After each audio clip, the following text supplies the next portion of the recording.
I don't know what's going to happen. So bear with me.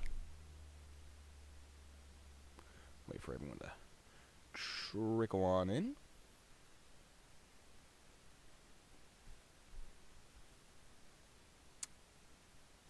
"14 viewers. Good, good. Not bad for the first 30 seconds. Hi, everyone. Come, say things to me.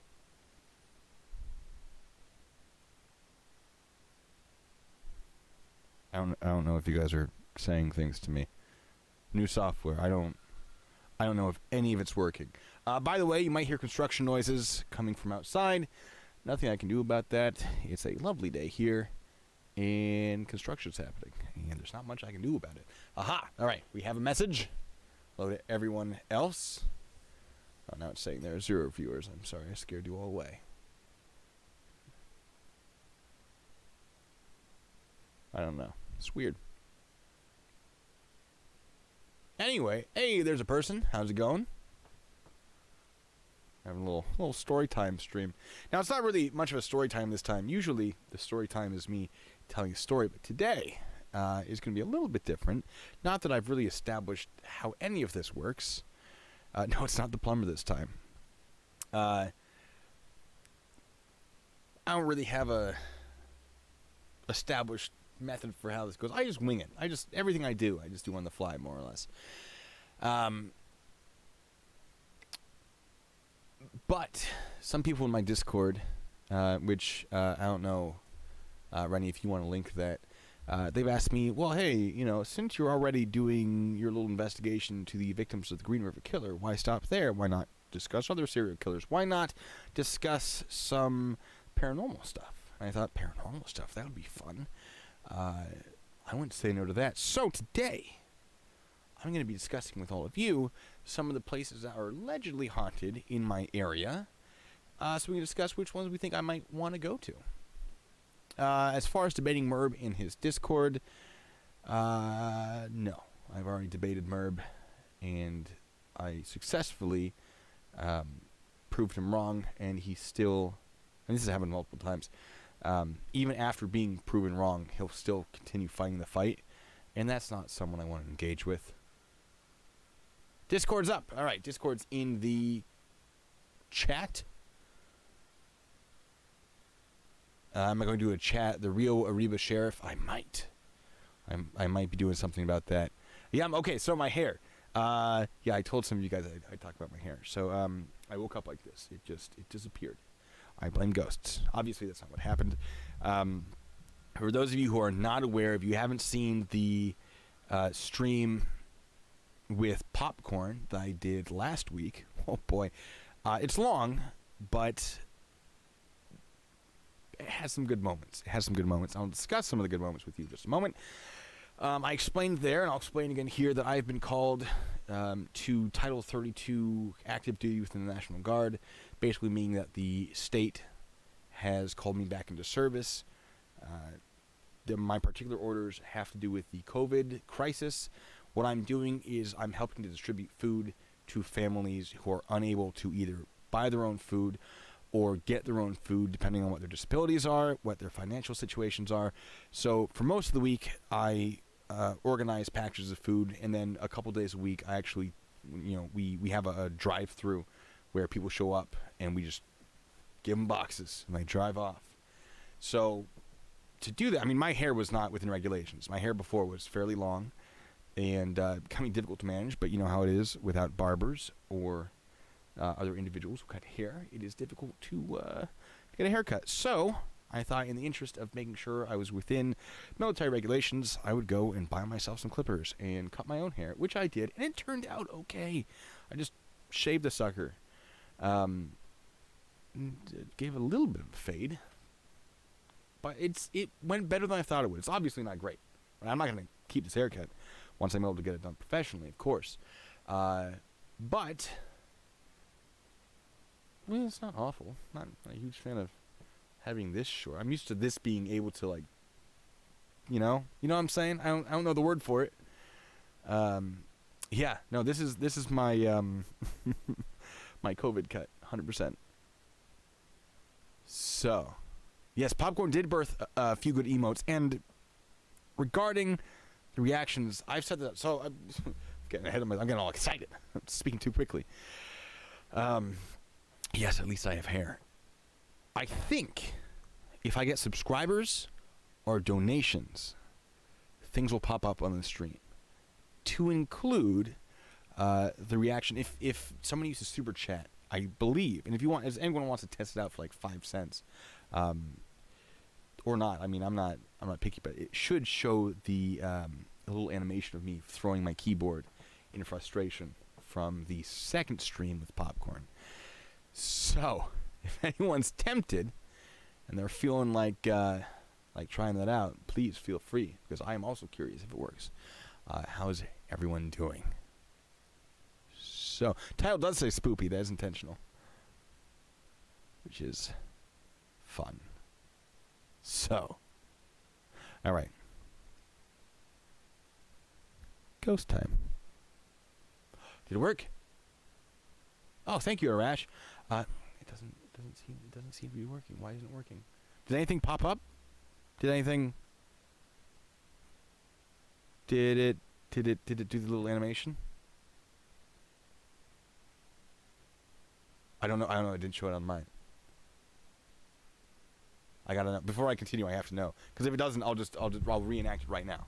Because otherwise, it's not fair. It didn't do it. Let me just. There. That's essentially what it was. I gotta get my keyboard back. All right. It was that bit from it. All right. Why didn't it work? Man, that's no fun. Smoking jacket. Thank you. I'm pretty happy with the smoking jacket. One of these days, I might do a meetup, and I'm probably gonna wear it to the meetup. Hold on. Let me see why this isn't working. Let me do a test.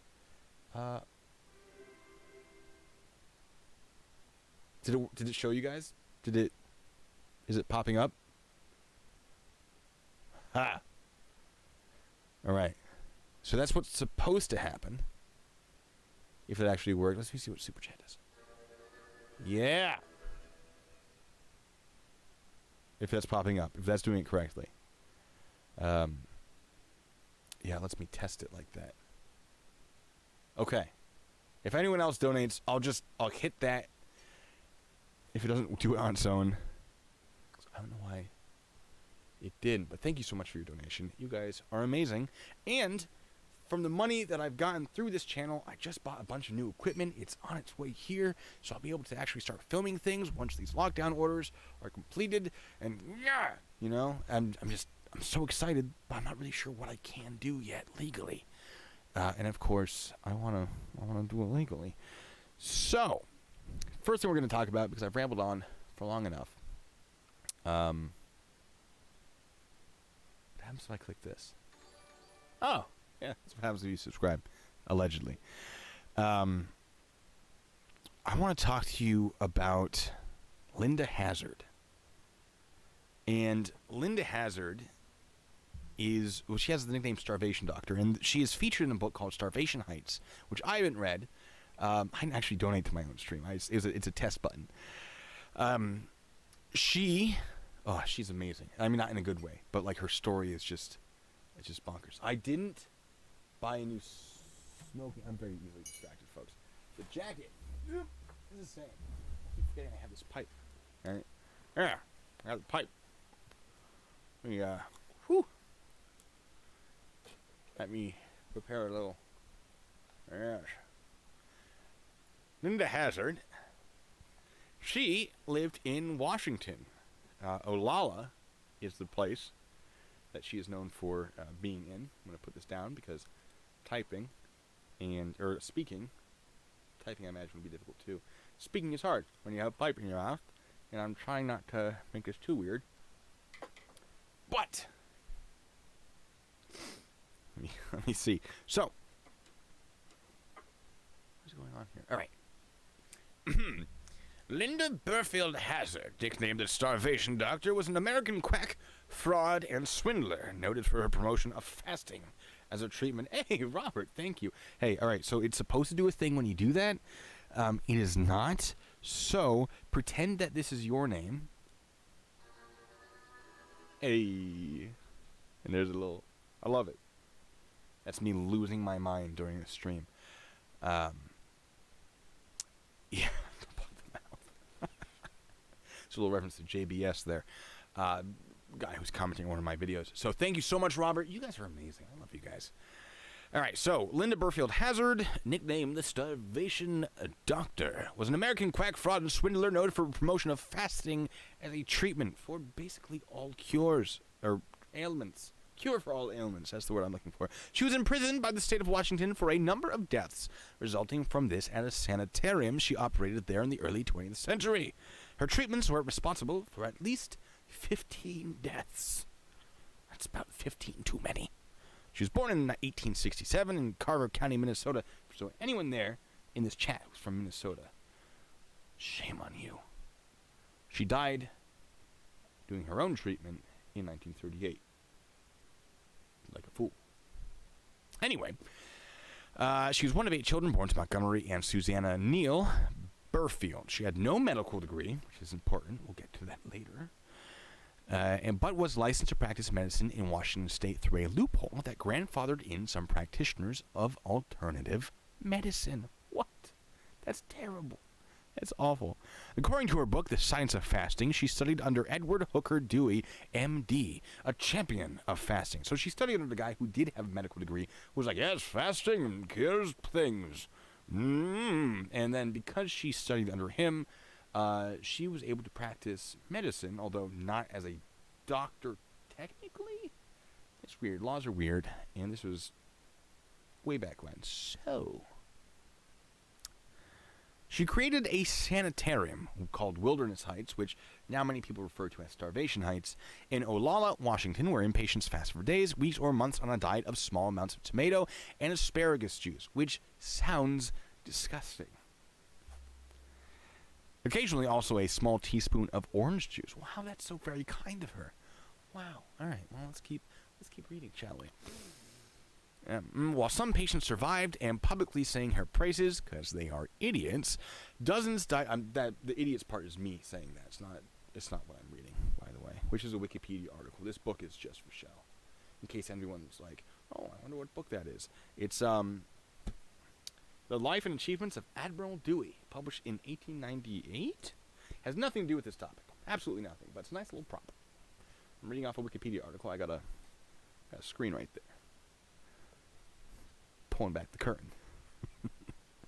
All right, while some patients survived by publicly saying her praises, dozens died under her care. Hazard claimed that they all died of undisclosed or hitherto undiagnosed illnesses such as cancer or cirrhosis of the liver. Because how could anyone die of starvation? That's ridiculous.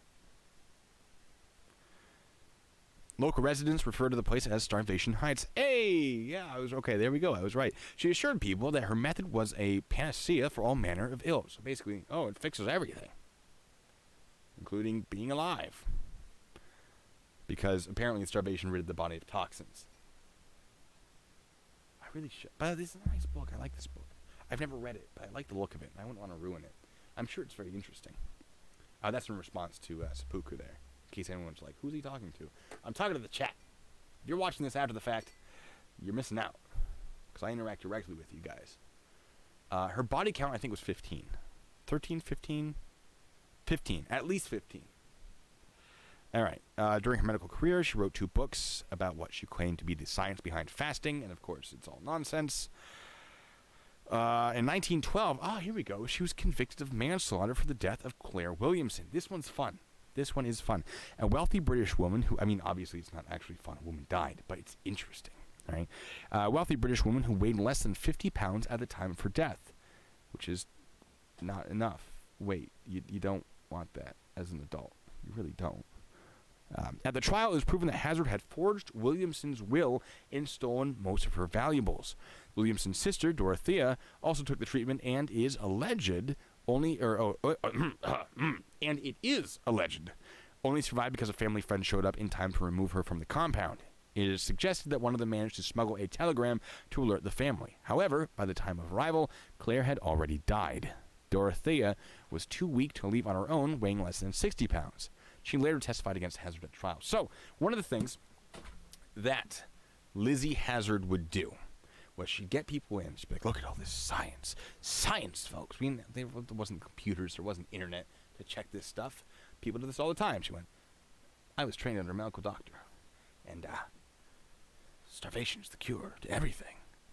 Ooh, it releases the toxins from the body. So people would come and they'd be like, yes, I'd like to be cured of something. And she'd be like, all right, here's almost nothing for food. Cool. And they would consume it. They would get weak. They would get too weak to leave. And then she would forge signatures and documents saying that all of those persons' possessions now belong to her. So when they did die, she got a lot of money. Or she convinced people who were not quite right in the head because they were starving to death to donate money to her. They'd be like, look how healthy you are. Oh my God. And they'd be like, what? I don't even know what direction up is anymore. She's like, yeah, it's working, but we need more money. They'd be like, take all my worldly possessions. It was really, really terrible. Let's skip forward a bit. All right. Hazard was sentenced to 2 to 20 years in prison, which he served in the Washington State Penitentiary in Walla Walla. Incidentally, the same prison that I believe Gary Ridgway is in right now, for those of you following along with my Gary Ridgway shenanigans. She was released on parole on December 26th, 1915, after only serving 2 years. Lucky her. In the following year, Governor Ernest Lister gave her a full pardon. Which, what? Why? What? I don't know. It doesn't make sense to me. The whole thing is insane. She moved to New Zealand. They found out that she had been using the title of doctor illegally. She was fined $5, which, I mean, at the time was more than $5, right? But, like, come on. Also, the cost of the trial, I guess, which was significantly more. Not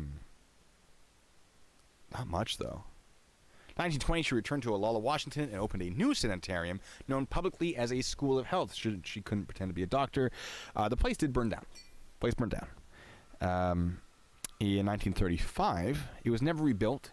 However, the foundation and the crematorium, I believe, is still standing. I'm sorry, Linda, not Lizzie. I said Lizzie. It's supposed to be Linda. Linda Hazard died of starvation in 1938 while attempting a fasting cure. She actually believed what she was selling. And she believed she was justified to, take people's stuff to continue the cure, which is, I don't know if that's worse or not. It's not great. It's obviously not great. The whole thing is just insane. I've been to the cemetery. So the bodies were buried across the street from where the sanitarium was. I've been to that cemetery. It is delightfully creepy. It's just a forested area with gravestones all sort of falling over and whatnot. And I'd love to get some drone shots of it. I'd love to do a little video that does a better job explaining all of this. This is just the introduction to it. So I want to get some drone shots, some nice, low, slow, just right through the gravestones. If you guys think that this would be fun, if we wanted me to do a little paranormal investigation there, that'd be great. Now, as far as ghosts go, let's talk about the ghosts of this whole situation. Because that was just the Wikipedia article. All right, a century after the sanitarium's operation and the ghosts of murdered patients still haunt the premises. This is from a website called wahauntedhouses.com. During the 1900s, Linda Burfield Hazard posed as a doctor and treated patients through extreme starvation. Hazard's treatments resulted in the death of over a dozen individuals. We know it's at least 15 plus from our other article that we read.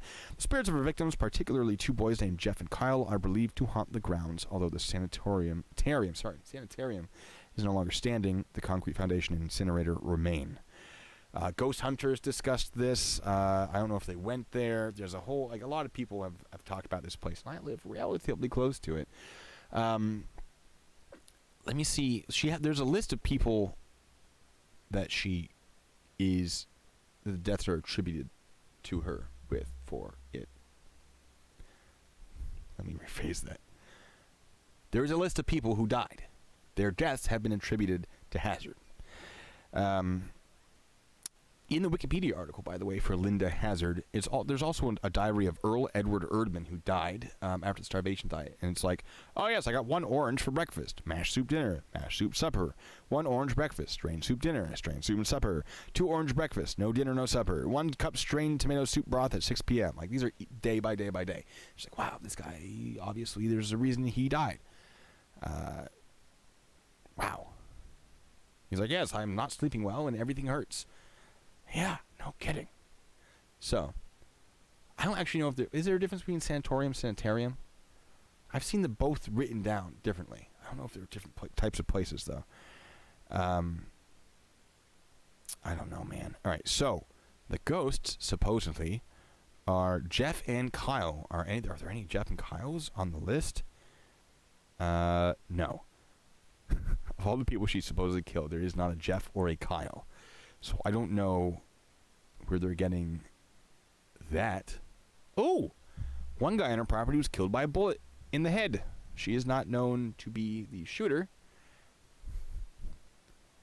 Speculated to be the case. She might have shot someone in the head.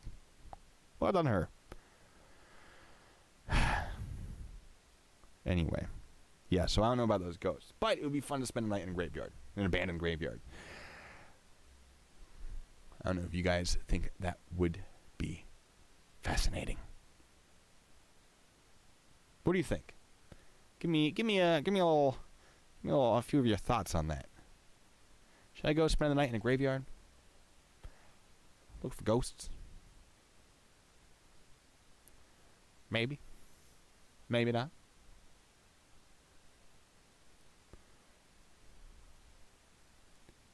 Pew. All right, we got one yes. What killed the person shot in the head? I'm guessing the bullet killed the person who was shot in the head. Just a thought.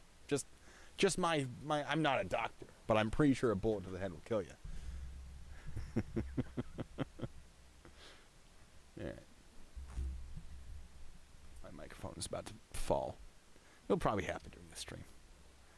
I can social. I mean, they're already dead. What am I going to do? Infect them?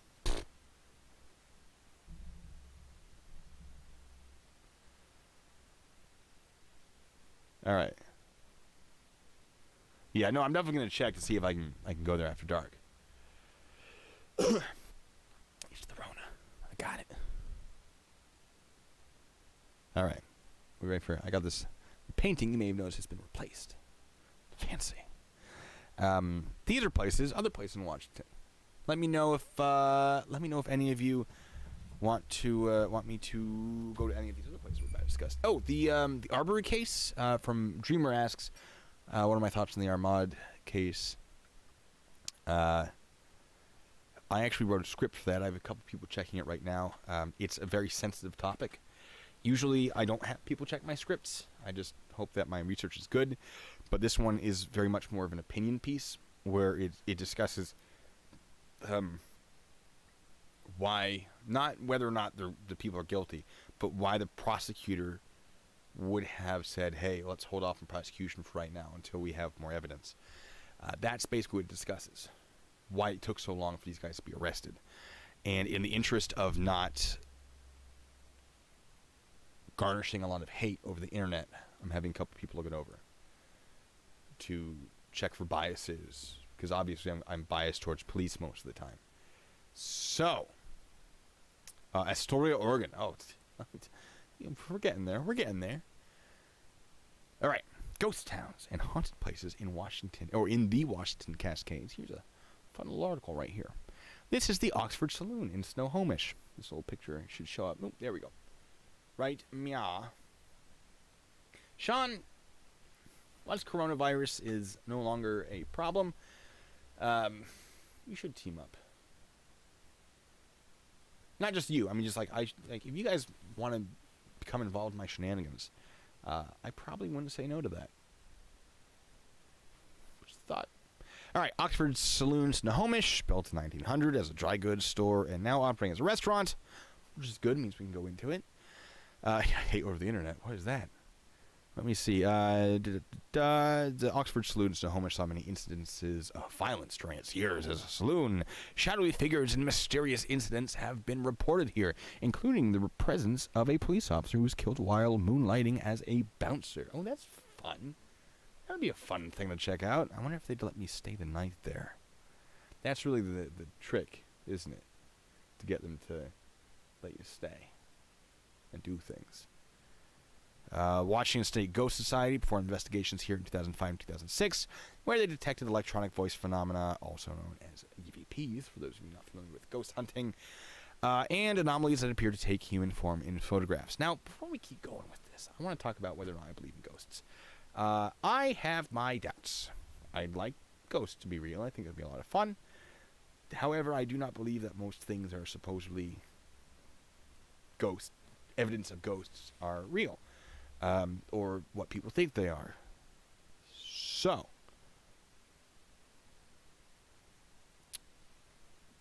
do I believe in them?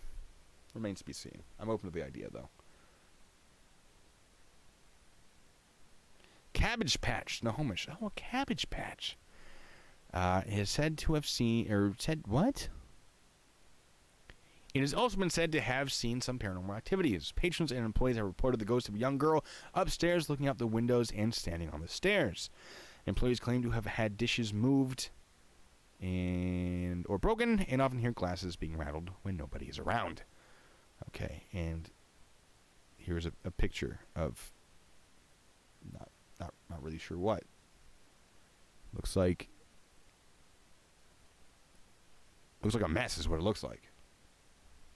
No idea what that is. Oh, I'd love to go to the McMichael's trial. I probably won't, but I would love to see the arguments. I've been doing a lot of research recently, and I don't want to say that they're innocent or guilty. That's not the point that I'm trying to make in the video that I'm preparing. But there's just a lot of interesting stuff about it. The original Cascade Tunnel. Oh, I do love tunnels. Built for train travel in 1900 to avoid the steep switchbacks of Stevens Pass. I've been through Stevens Pass. It does get pretty steep. Yeah. The 2.6 mile Cascade Tunnel was a feat of engineering. The town of Wellington, later renamed Tye, was a railway's... I can't read. This text I'm reading is very, very small. You know what? I can fix that. What? Zooming in. There we go. All right. This was at the site of 1912 Wellington avalanche that claimed nearly 100 lives when a 14-foot wall of snow wiped out 2 passenger trains. Oh, that's what this is. This picture's the passenger train that was wiped out. That has nothing to do with the Cabbage Patch. Okay, these are the passenger trains. Got it. 100 people died. Almost. Let me see. 6-mile Iron Goat Trail can still be hiked near the area. Traversing the tunnel itself is highly dangerous and explicitly prohibited since its collapse in 2006. That's no fun. Might be able to get permission to go near it, though. Disembodied voices are often heard in the area, and some report a feeling of dread at the sight of what still remains the deadliest avalanche in U.S. history. Well, I kind of feel like I have to go to that one. I definitely have to see if I can get to the entrance of the to the tunnel, at least. Oh, Court TV is going to be carrying the trial. Oh, yeah. That's what's up. I'm going to be watching it. I'll tell you that right now. I really should get glasses, guys. One of these days. Another tunnel. The new Cascade Tunnel. Opened in 1929, the current tunnel stretches for 8 miles through the mountain underneath Stevens Pass. The exhaust from the diesel engines has proved an overwhelming and sometimes deadly challenge of this uncharted locomotive territory. Crew members have had to don respirators while traversing the tunnel due to all the trapped fumes. There are emergency stations along the way inside the tunnel, and since 1980, railway crews carry oxygen on board. Ooh. There have been numerous lawsuits due to the health complications, and in some cases fatalities that have resulted from the poor ventilation. I'm going to stay away from that one, because that one, there's a chance to die. I mean, there's always a chance to die, but when it says, hey, if you go in here, you might suffocate to death, I'm not really feeling that. Blewett. Blewett was a mining town located in the foothills of the Wenatchee Mountains in Chelan County? I don't really know. If any of these sound interesting, though, put something in the chat and be like, hey, you should check that one out. And I'll make a note if there's interest. All right? I'm just reading through these. You guys let me know if any of them sound interesting. For those of you who may just be tuning in, here we go. Gotta fix my chair. The real one, not the fake one that I have behind me. If any of these sound interesting, just let me know. So we're just reading through them.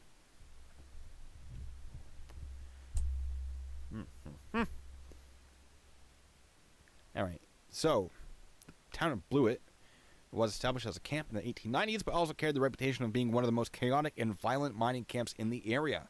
In its 2-decade heyday, the town was complete with hotel, saloon, a say office, I have no idea what that is, blacksmith, miners' cabins, and a school. Operations eventually ceased around 1910 when the ore veins ran out.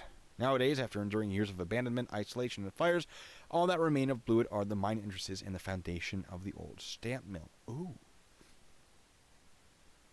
That does sound fun. What sounds interesting, Devil 93 Matt? Tell me. Oh, Japan's haunted forest. Yes, the suicide forest, the one that what's his face got in trouble for filming a dead person. Like, I would go there. I would not film it. Island of the Dolls is one that I want to go to, by the way. Mexico, South America.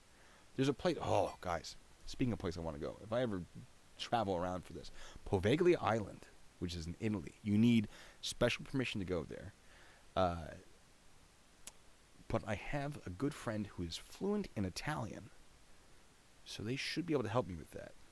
But it's a plague island. It's where they, during the plague of like 18 whatever, they took a bunch of people, like hundreds of thousands, if I remember correctly, or at least tens of thousands, put these people on the island, killed them, buried them, burned them, whatever. Like, if you dig anywhere on the island, you're finding bones.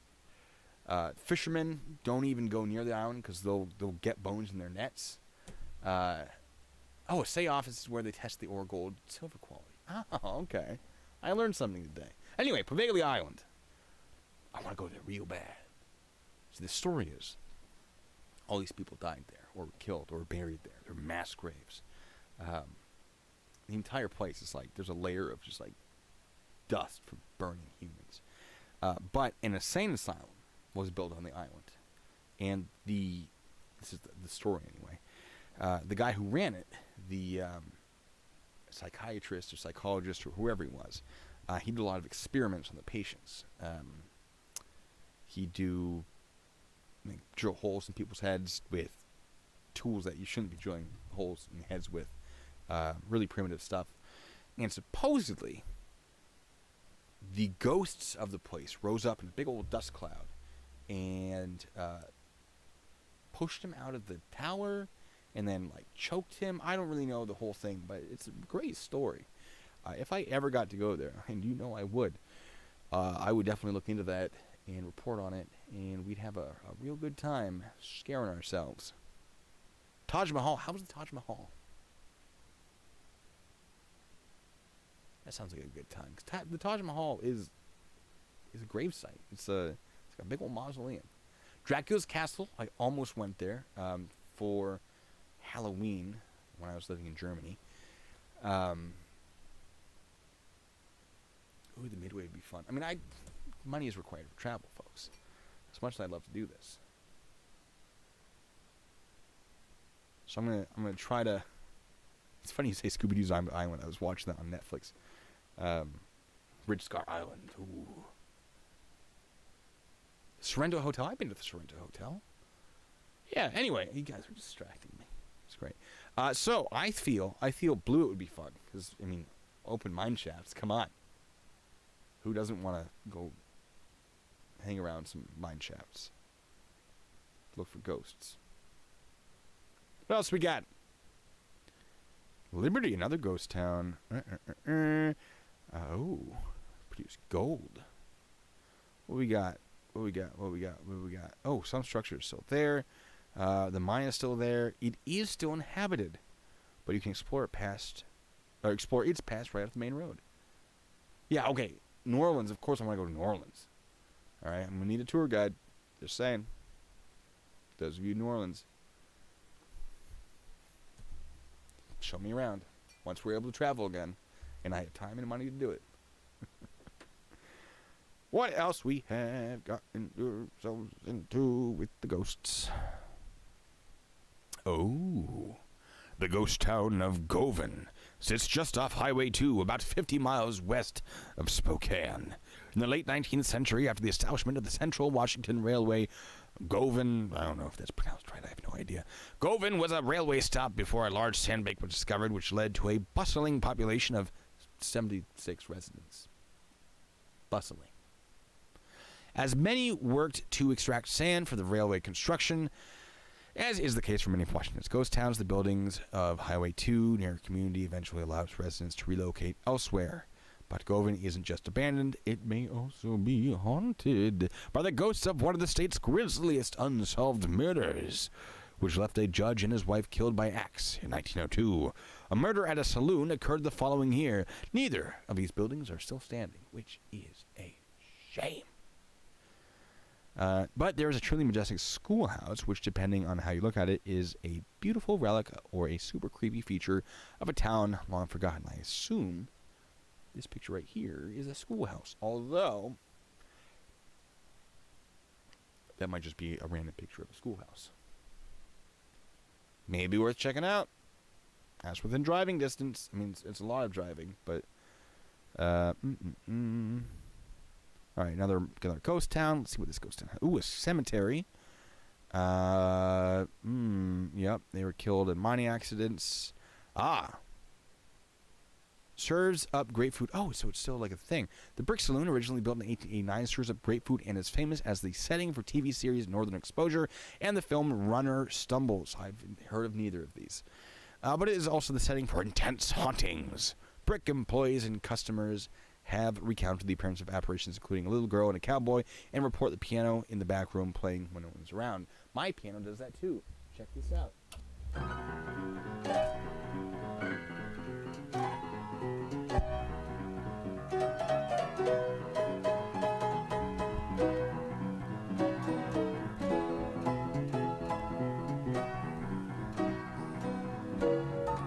Anyway, if you have a player piano, why would you not show it off? I have a player piano. Here I am, showing it off. Of course you watch Northern Exposure. A show which I still don't know what it is. Alright, what have you been saying? Voodoo practice in New Orleans? Yeah, there's a lot of voodoo practice in New Orleans. It's a good time. Alright, so I think there are a couple mining towns worth checking out maybe from this website. Might as well.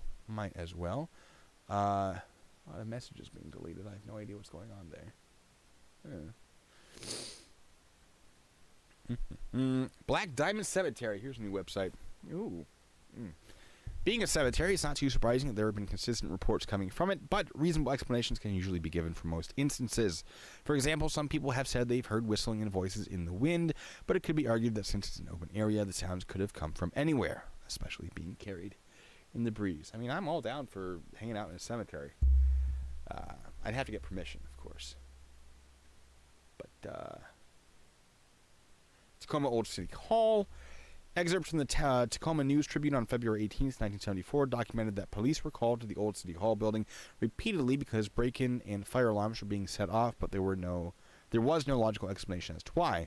Lights also flickered in rooms that had been empty, but no intruders were found. I'm guessing that that's just simple mechanical or electrical failure.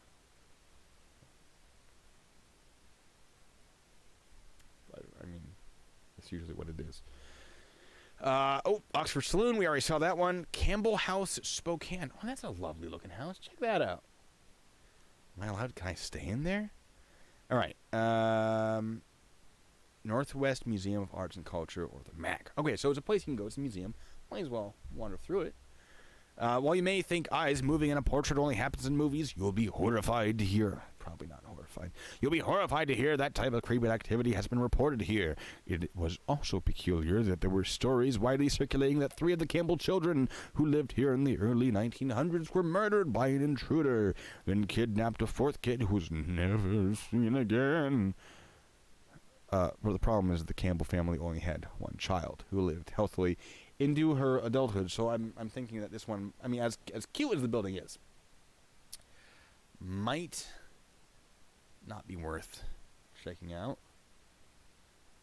because I mean, maybe it looks like a lovely place, but if the stories are wrong already, right? Like, they weren't kidnapped, or murdered. There was only one child, not 3. The one child lived and was not murdered or kidnapped. And eyes following people in portraits, they're generally painted to have that sort of effect. So maybe Maybe it was just misreported. I don't know. Right? Isn't like the cans of soup? I wish I knew. Hotel de Haro, Roche Harbor, San Juan Islands. Where on earth is this? Yeah. Mount Baker Theater in Bellingham. I feel like I've been in that area. Since the theater opened in 1927, inexplicable noises, ghosts, and frigid corridors are only a few of the spine-tingling experiences that have been said to have occurred here, especially when the audience is leaving. That's when, like, drafts are created. I have some doubts. More reports include gusts of cold air, balls of light, and a strange voice calling out people's names. Now that sounds fascinating. What do you think? Do we think see if we can get permission to hang out in the Mount Baker Theater? Would be a good time. I feel pretty good about that.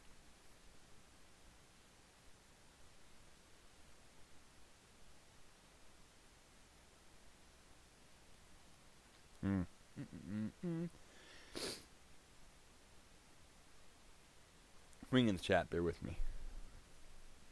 All right, Lewis County Historical Museum. Chehalis?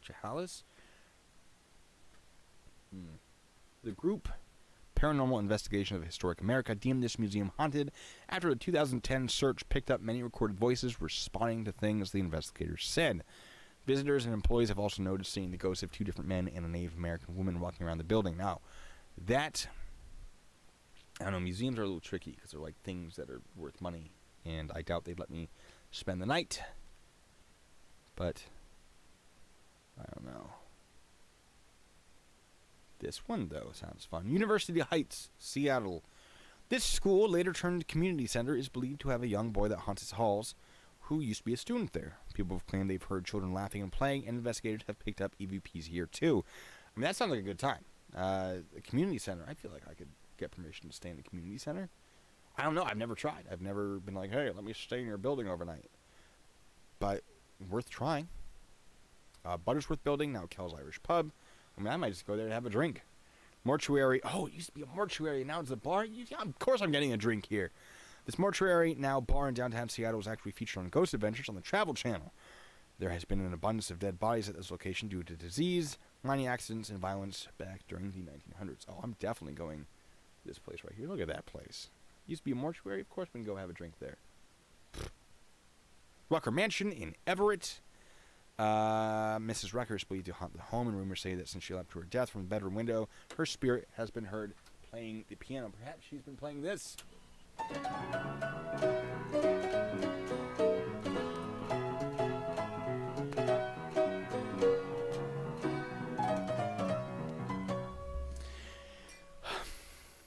can't resist it. It's too much fun. Meeker Mansion in Puyallup. I know it's a weird name, Puyallup. First time I saw that, I was like, Puyallup? And people laughed at me. It was embarrassing. All right, Eliza and Ezra Meeker. Ezra. They're pioneers who were influential in finding the city of Puyallup and more of the Puget Sound region, and their ghosts are thought to still haunt this home. There have been a number of claims of suspicious activity, such as the strong smell of perfume coming from nowhere, and a clear, full-on phantom of Ezra having been seen by quite a few people during some of the events here. That's fun. Might have to check that place out. Tokeland Hotel. Hotel. We can stay in hotels. That's a possibility. Supposedly this hotel is haunted by a Chinese immigrant from the early 1900s who is commonly referred to as Charlie. One day he had been hiding in a secret spot behind the fireplace and accidentally suffocated and died. So now his ghost wanders the hall. That'd be fun. Let's see if we can figure out which fireplace. What do you guys think about that? What do you think? I don't know. Ghost Adventures. I used to enjoy Ghost Adventures, and I just got sort of sick of their campiness. Ooh. Northern State Mental Hospital. This one I've looked into. Not in any strong amount, but I definitely seen this one and been like, that one I should check out. Puyallup. It's I know, it's a weird name. Oh, thank you, KY. Yeah, the reason my hair is terrible. Nearly 2,000 patients lived at the psychiatric clinic. Some died naturally, but some were murdered through strenuous physical labor, electroshock therapy, sterilization, and even lobotomies. There have been a variety of ghost sightings here, including a man being pushed in a wheelchair by a nurse. Now, this one I definitely want to see if I can check out. That's a hard yes from me. I don't care what you guys think. I'm going there. I'm going to try. And congratulations, Georgia. Frakes. You are... Well, I can't figure out how to do it. Hey, Rennie, do you mind putting Georgia in timeout? I can't seem to make it happen. I don't know. Anyway. Alright. So, what have we got on our list? Hotel, at least one hotel. You stay in a hotel, right? Hotel's easy. You pay to be there. How hard is that? The community center will be fun. See if we can get permission. The Northern State Mental Hospital, I'm definitely going to be fighting for permission to go there. And then a couple mining towns. I don't think I've ever been to an old mining town. Well, one that's been abandoned. I've been to a mining town that's not been abandoned. But it was just full of old people and coal dust. So, kind of meh. Yeah. What else we got? We got another website. Let's check this out. This is the stream, folks. This is what we're doing today. Alright, thank you. Been removed. Andersonville. Andersonville? What's Andersonville? Is that near me, or is that just like a haunted place in general? Because, haunted place in general are fun, but I gotta start small, see what the reaction is, and then maybe spend money to go to other places. Andersonville.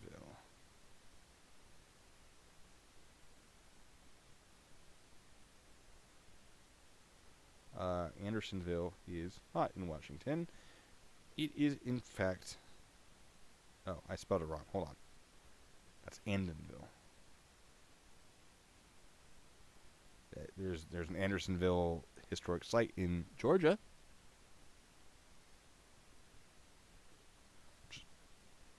Is there a Washington? I mean, I'm all for you suggesting it, but if it's not in Washington, I'm not going to go there anytime soon. It appears to be in Georgia. Bit far away from me. I might in the maybe next year. Who knows when the lockdowns will be not locking down. I might go to Gettysburg and see what I can do there, because that'd be fun. Let me see. University Heights. That is the community center. We've already talked about that one, which would be a lot of fun. The former Harvard Exit Theater. Sound the Mexican consulate. Oh, yeah, I'm not going to get into the Mexican consulate. So we're going to just skip that one. Canterbury Ale House. Oh, I do love me an ale house. All right. At the very least, I can go have a drink. Be like, this place is haunted. Slurp, slurp, slurp. I'm going to go drink another thing of alcohol. You see, word is that a man shot and killed inside could at some point be seen inside one of the mirrors at Canterbury Ale House, or Canterbury Ale and Eats. Since its remodel a few years ago, who knows where that ghost hangs out now. Oh, that's no fun. I might still go there, though. Ale houses, Yeah, if it was like seen once in a mirror. I mean, look, Washington is a place where there's a lot of drug use. A lot of it's legal, right, because of marijuana legalization. So, could that be a contributing factor? Mayhaps. Things to keep in mind. Rebar. That's fun. All right. Legend has it that the Rebar in the downtown Denny Triangle area has two ghosts. Oh, goodness. One leather daddy. I never think I'd say that on a stream. Who enjoys messing with the bar's AV equipment, and a woman who owned the bar in the 1930s and died in the building. I wonder how they get along. Oh, you're a leather daddy. I'm from the 1930s. We don't match at all. With development rampant in the area, Rebar is rapidly becoming one of its neighborhood's oldest and littlest buildings. Who knows what all those changes have stirred up? I assume Rebar is a bar. Yeah, there it is. That looks suspiciously like a bar. All right. Hotel Andra. I don't really know what the two dots does to the A. I really don't, so sorry about that. The supernatural guests at Belltown's Andra may be more than 90 years old, but they still know how to party. Some report jazz blasting from the 9th floor, accompanied by noises of breaking glass. That's how I party. Breaking glass. The noise is immediately silenced when anyone ventures to the 9th floor to investigate. Sounds like I should go investigate the 9th floor. What do you guys think? Fort Vancouver. That's not too far away from me, right? All right, let me see. Another frequent occurrence is the sighting of a woman who wearing 1930s clothing. She commonly appears when guests are laying in bed, and once spotted fades away. She is believed to be a former hotel employee who fell to her death from a hotel window in the 1960s. All right, so if we got a hotel room there, let's check up some hotel prices. Why not? Since, I mean, a couple of you have donated, thank you so much. And I'm going to try to figure out how to get that donation thing working, because it didn't. For those of you who don't know, what happens when you donate, what's supposed to happen, if I can find my mouse, is a skablamo. I throw my keyboard every time. That animation, I don't actually do it for real every time. I only did it once. So, yeah. We're gonna get that fixed. But I mean, with donations, that's what I'm gonna use to go hunt down some of these shenanigans. Of course. Hotel Andrew. If I could spell with my fat thumbs. All right. What are the prices per room?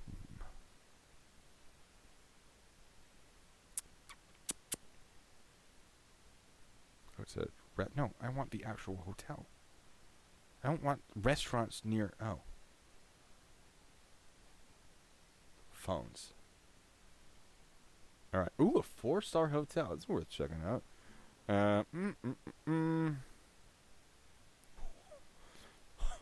$442. All right. We may never go there.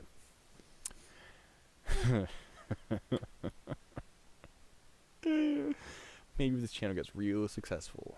Tell your friends. $400. I don't know about that. All right. How do we join the Discord? That's a great question. Well, what happens is one of my mods, hopefully, I believe I only have one in the chat, they post the Discord link. Or I post the Discord link. Oh, she beat me to it. I was going to make it a race. But that's why you're a mod, Rennie. Anyway. Yeah, so we have a good time in there. For those of you who don't know what my Discord's all about, we just discuss things that don't show up on my main channel. And we try to keep it pretty civil. It became a little uncivil the last week or so, and we've been addressing that issue. But the rules are present now in Discord, so please try to follow them, and we'll have a good time. Yeah. 420 dude. Oh, chaw. You think it'd be cheaper with this whole COVID thing going on? Yes, I should. I don't know if I can. I'll figure out how to fix my modding situation. Yeah, all right. let's see if we can find a cheaper hotel to go investigate. Mayflower Park Hotel. Speaking of hotels, here's another one. Throughout the year, sightings of a supernatural greeter have been reported. Oh, that means I don't even have to go inside. In multiple unrelated incidents, guests have reported disturbances while staying in room 1120. Oh. One guest staying in the room told the Seattle Times, "I feel as if someone is in there with me." Let's see what that link leads to. Oh. Favorite haunt, maybe a hotel. Actually, this entire article. All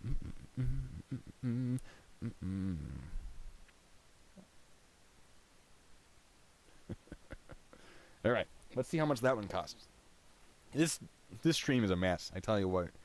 I was like, let's talk about ghost shenanigans without a plan. And I'm having fun. I'm having a great time. There's no plan here.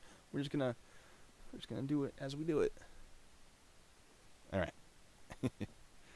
What was this? Which one was this? Mayflower Park Hotel. Mayflower Park Hotel. Place your bets, folks. Place your bets. How much does it cost? 200, 300, 400, or 500?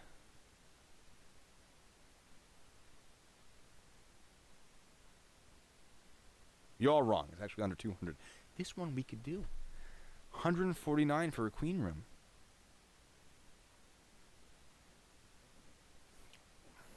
I'd spend channel money doing that if I thought the video was going to be successful.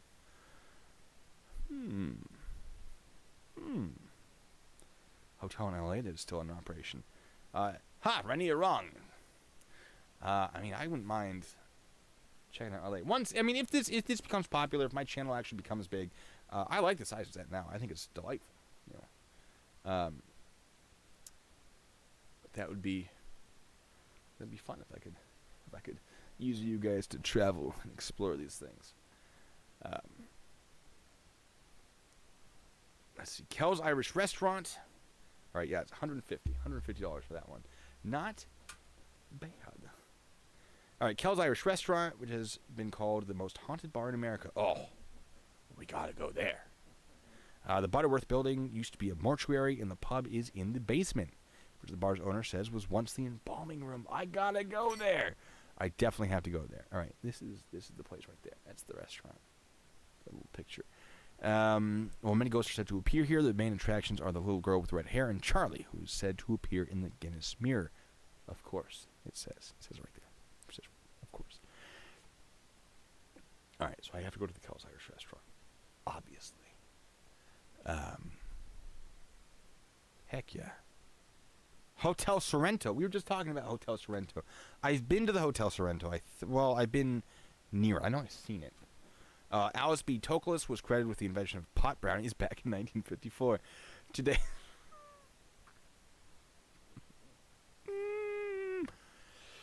oh, goodness. Today she's credited with roaming the halls of the Sorrento Hotel, specifically the 4th floor, and even more specifically in and around room 408. So if I wanted to get room 408, and I'm just going to look at the general prices. Hotel Sorrento. I feel like the Sorrento is kind of fancy. So I'm going to guess it's closer to $300. Hotel Sorrento. Temporarily closed. Doesn't have prices.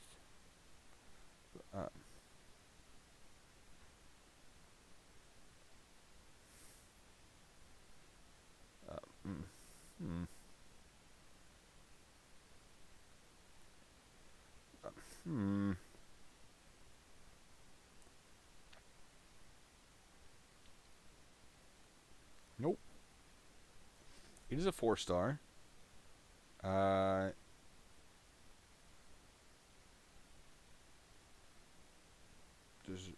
Oh, apparently it's not bad. 2020 prices is like 107. Maybe. I can afford that. Maybe. The ballroom. You'd think it would be 420, wouldn't you? Yeah, let's check that out. Not bad, not bad. Can, located below grade in Pike Place Market. Pike Place Market. It's a lot of fun if you ever get the chance to go. It's a market, though, so like don't expect... People will be like, oh, Pike's Place Market, you gotta go. And it's fun, but it is just a marketplace. Yeah, they throw fish at you if you're buying it. Yeah, okay, cool. You could pay me to throw fish at you. You know, anyone can throw fish at anybody. It is a fun place, though. You should go. It would be no surprise if the Can is haunted. And there are legends to back that up. One night, a bartender at the Can blew out all the candles, went out for a smoke, and came back in to find all the candles lit again. Perhaps they were the self-lighting candles. You know, I don't know. Unlikely, though.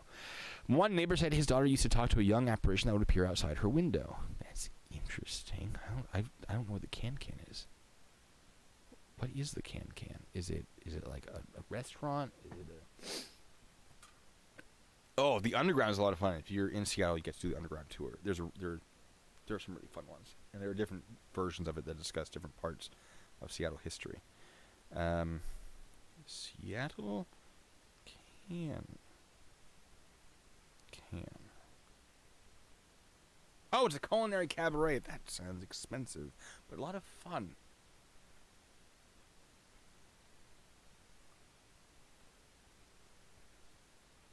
Oh, it's not that expensive. What?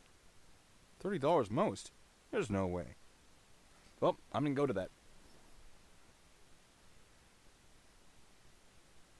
No way is it that cheap. Huh. Well, good times. Right now we're just planning. This stream has just become me planning what I'm going to do once the coronavirus restrictions are up. That's what this entire thing is now. You know, bistro, glasses have been known to go flying off the shelves behind the bar for no reason here. Sounds like someone's making excuses for being a clumsy bartender. Yes? Where was I? All right. Some say there's a ghost who lives in the mirror. A lot of people are saying that. In the dining room and likes to show up in photographs that you only notice later. Levent, I don't know. Who Levent? Did it mention Levent anywhere else? Who's Levent? Also speaks of a lady who floats through the hallway. Perhaps it's the same woman. A few ghosts have been known to throw glassware and cutlery about, too, apparently just to keep us on our toes. That sounds like fun, but if it's in... I mean, it's probably... Eel Bistro sounds expensive. All right. The Arctic Club in Seattle. The Arctic Club Hotel will always be known as the building where two-term U.S. Congressional Representative Marian Zajanczek leapt to his death from his fifth-story office window. Wow, that's a fancy-looking place. I'd go there just for the architecture. It said that even today, sometimes the elevator rises to the fifth floor for no reason. Sounds like they should probably get that checked. I guess sometimes reporting explain cool breezes. In here, phantom footsteps. That doesn't sound that fancy. All right. Merchant's Cafe and Saloon. One lady of the night has been making her presence known in this former brothel. Former brothel. Goodness. In recent years. Strange encounters have supposedly included slamming doors, moving objects, restroom faucets that appear to turn on and off without assistance, and the sighting of a full-on apparition. I wouldn't mind going to that. That sounds like a good time. Cadillac Hotel. People wandering through halls. Let's see how much that is. Once we're done with this one, we're going to take a little break. I'm going to talk to you guys, and we're going to explore a little bit of Oregon. See what they got over there. Cadillac Hotel. Seattle. Give me your prices. Let me see.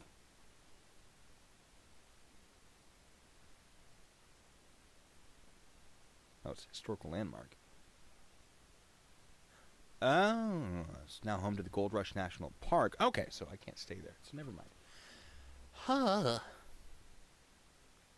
West Seattle High School, probably not going to be allowed to go there. Orient Express Restaurant and Lounge. I think that sounds like fun, but it's a restaurant, so hard to kind of really do an investigation. Martha Washington School for Girls, probably not going to be allowed to go in there.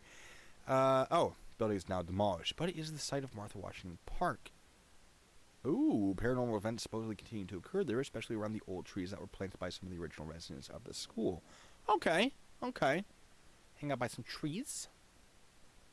Oh, the Moore Theater, folks. The Moore Theater, now a venue operated by Seattle Theater Group, might seem a little haunted just from its age. It was built in 1907, but it's also literally built on top of a graveyard. Supposedly, settlers' graves were removed. The ones they could find. I mean, that sounds like a good time. I might check that out. All right, that's it. That's all of them that I have from that website. Where's this one?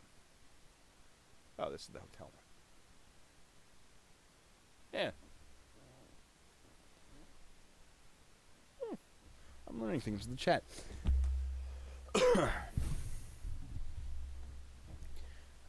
Yeah, Northern State Asylum. That is one that definitely want to look into. Hold on, let me fix my... You guys keep talking. Ask questions. Say things. Let me, there goes my keyboard. Let me, fix my microphone real quick.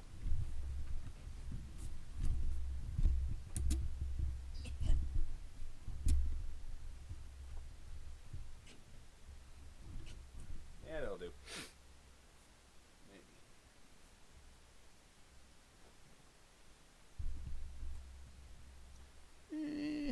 Yeah, I'll probably stay. Alright. Hit me with your nonsense. Yes, you can see far into my ear. I don't know why you'd want to, but you guys do what you want. Here's my chair. Alright.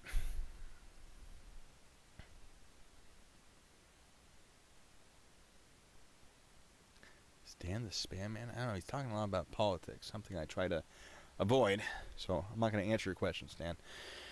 What have we got reading through your comments?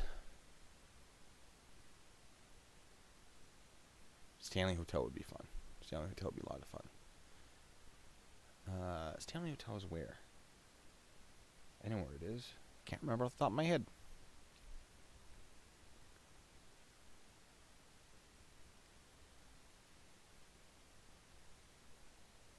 Oh, I have an invitation to go to the Stanley Hotel from my mod. Good stuff. I don't know about Steve Huff, for Those of you asking. I know, the blue chair is fake. If I just put my arm all the way back there, whoa. It's all a sham. Anyway. Hey, Tony, I saw your message. I'll talk to you after the stream. Yeah. I don't know, any questions before I move on to Oregon?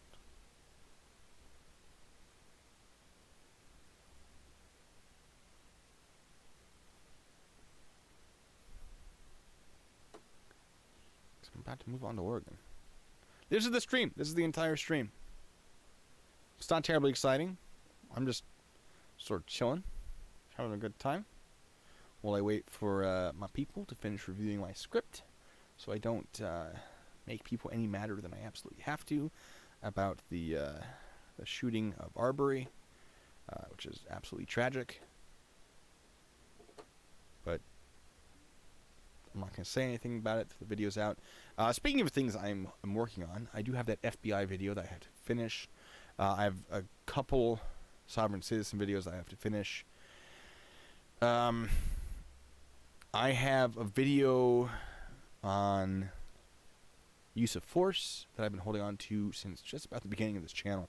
Because I had a plan on when I'd be releasing things and what topics. So that I have to do some final touches on eventually. What else? I mean, there's a lot of stuff that I'm trying to put together now that the whole Jeremy DeWitt thing is slowing down. Oh, I have to, speaking of Jeremy DeWitt, I have to finish putting together the audio from the interview that I did with him. So, you know, do I have ghost hunting equipment? No. But it's not that hard to get. Just an EVP, a little recording device, you get a electromagnetic reader, simple stuff.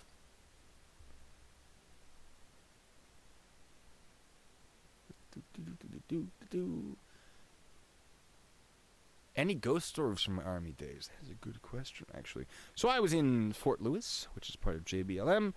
Fort Lewis is haunted, folks. There's haunted locations that are listed there. There are 2 places.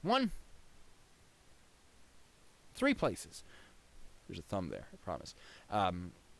1, the cemetery. Just because it's a cemetery, people like to say it's haunted. I've never experienced anything there. And I spent many a night in that cemetery wandering around, seeing if anything would happen. To include Halloween. There is a museum there. It's supposed to be haunted. I have been in and around it at night. I've been in it during the day. I've been around it at night while on patrol.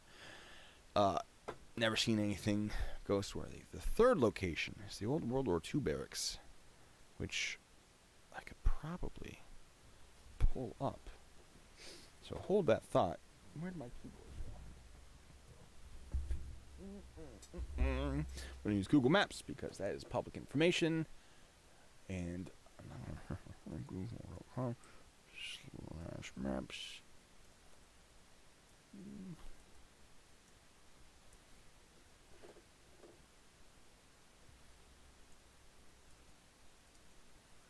See if I can remember how to. Why is my caps lock on?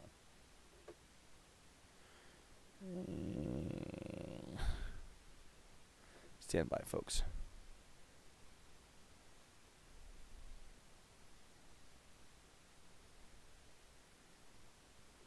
All right. So, where was I? There we go. You can kind of see it. Yeah, you can kind of see it in the painting there. Boom. All right, so that little dot is the JBLM Visitor Center, which I'm just using to orient myself. This is main post on still can't really tell, can you? On this side, you can see my mouse there. This side is main post. This side is what is considered North Fort, and there's Camp Murray, where the National Guard trains. Facts. All right. Makes sense. So if we follow this road, boom, boom, boom, boom, and go down 41st Division Drive. Shkablamo. All right, there's the gas station. I'm just reorienting myself. All right. Here we go. I'm going to take it right here. And if we go to satellite view. No, that's not it. Hold on. A little blurry. These right here. Where's that? High Street? Yeah, there's High Street. So these, if memory serves, and unfortunately there's no street view. Of course there isn't. It's a military installation. You guys know my whole thing on filming military installations. These are the World War II barracks. Now they probably weren't built in World War II. They're probably more Vietnam era, but they're that style. They're very old style barracks. And they are mostly abandoned. In fact, they are entirely abandoned. Sometimes still used. But old. So, I mean, you can get into them. I've gotten into a few of these while on patrol to, snoop around. Some of them people use for parties. I've never caught anyone, although I've tried to. The fun thing about this, though... Oh, there we go. Now it's really zooming in. This part isn't important in the base. You go in there. You turn on your sirens real quick. And supposedly, that spooks all the ghosts into doing things. Supposedly.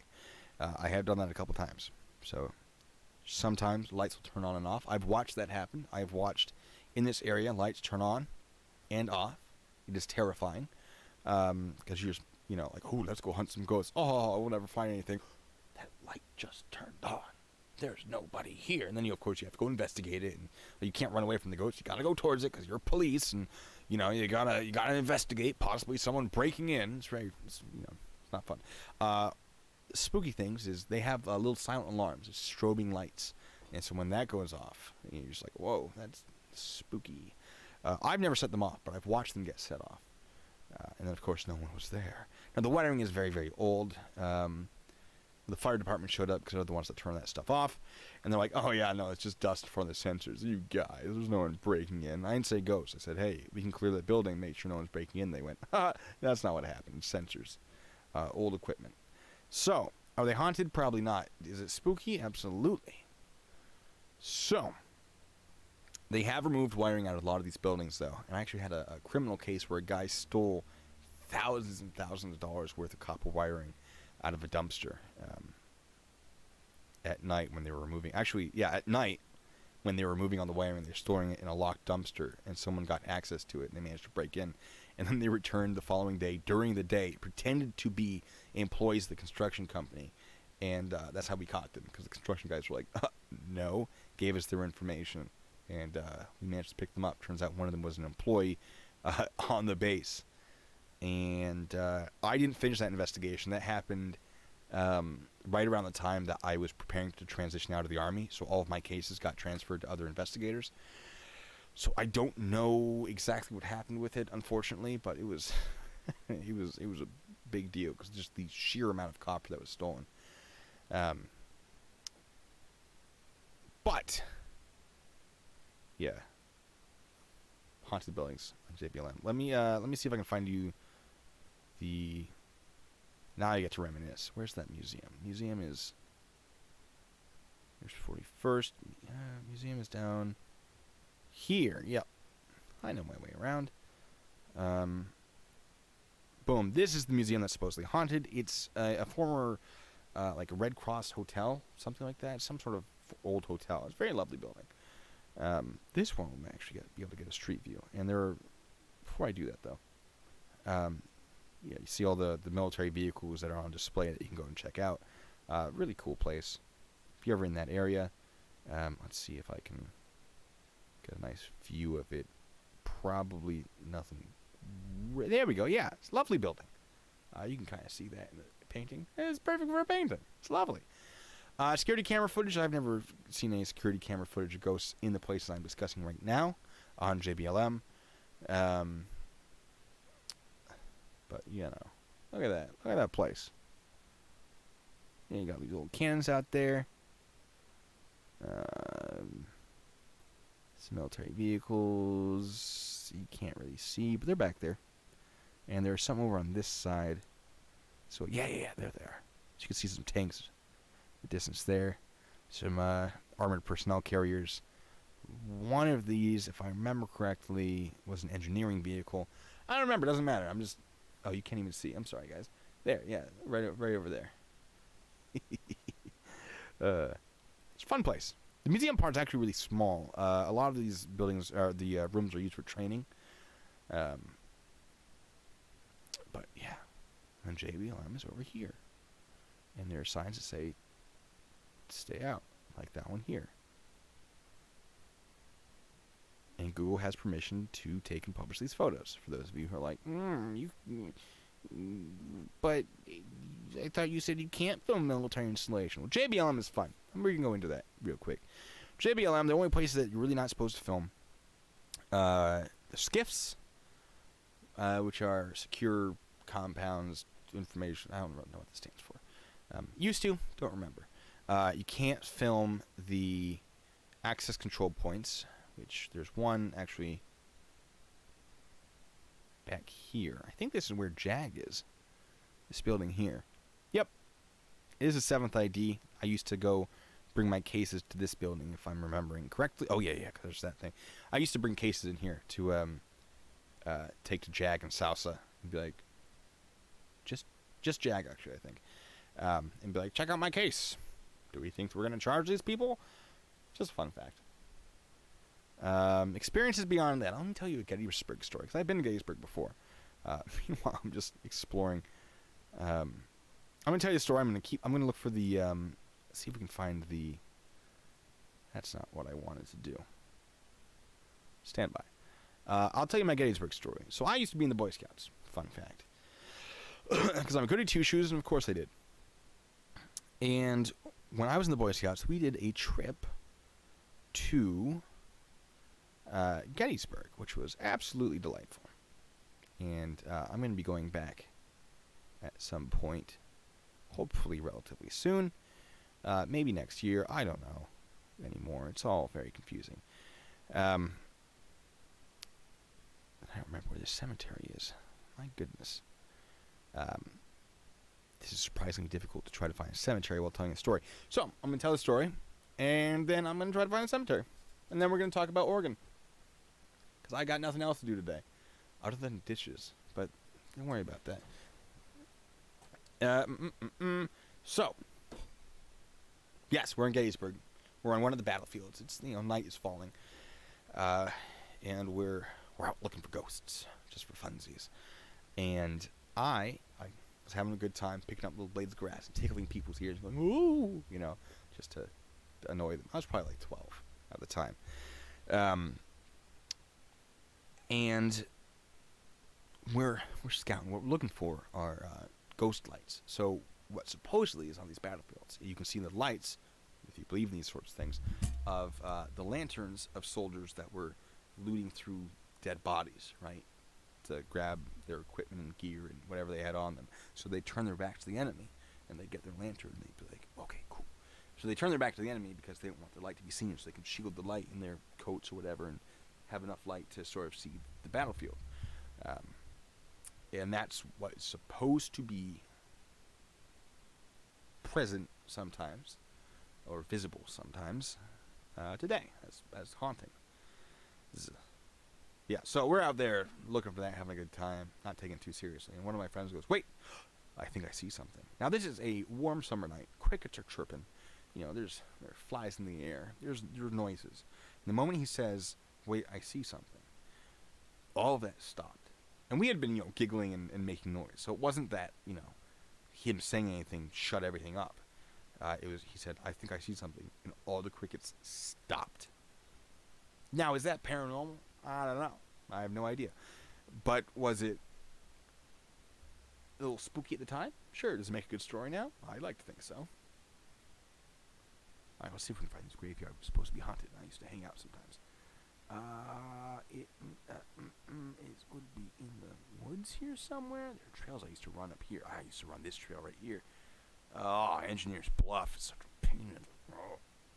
I hate Engineer's Bluff. Where is this cemetery? How many days do I do National Guard duty? Usually it's just a week and a month. But right now, until they tell me to stop, I'm happy to do it. I'm making a difference, handing out food. He's got to be around here. Well, I can figure this out, guys. I could never. I always had trouble finding the cemetery. All right, so here's the main intersection, Pendleton 41st. If we go down this way, and then make either a left or a right. Of course, I don't remember. Shotgun shooting. Oh, I found it. All right. This is the cemetery. Let me see that. There it is. Nice little place. Can't get buried there anymore. There's no room. Flagpole. There's a little gate somewhere around here. And a lot of graves all neatly lined up. Not terribly exciting, but there you go.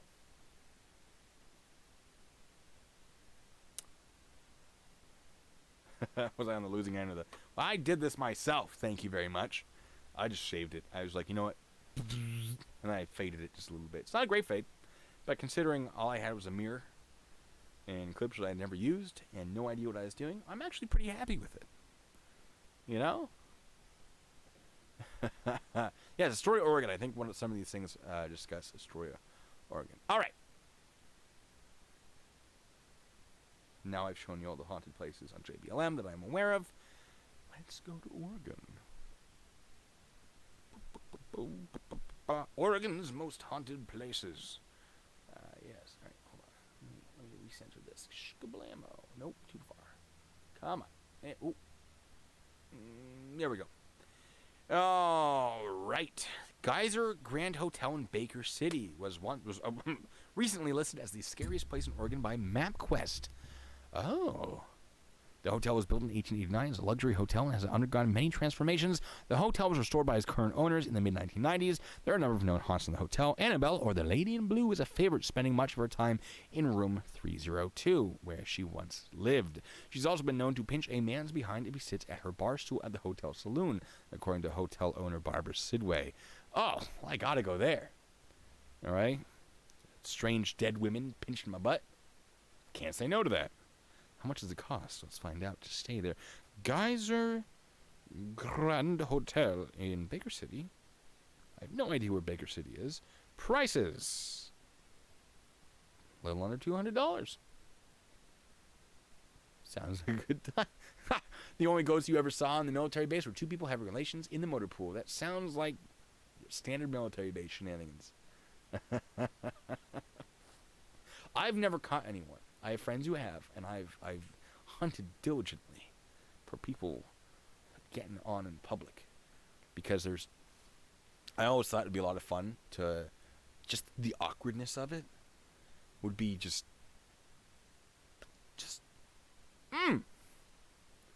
Well, if the ghost takes my money, it would probably be prostitution, yes.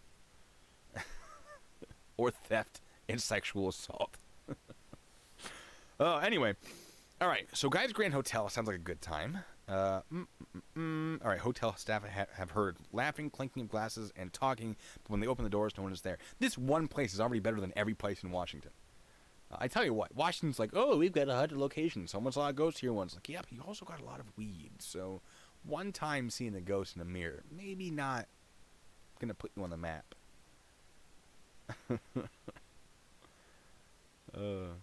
And look at that. That's a beautiful looking hotel. $200. I'd do that. All right. Mcmenamin's. What a name. I love that. Mcmenamin's White Eagle Saloon in Portland has been named one of the most haunted buildings in the city. Oh. And has been featured on the Travel Channel. The bar was originally built in 1905 by Polish immigrants Bronislaw Sobolewski and William Herisch.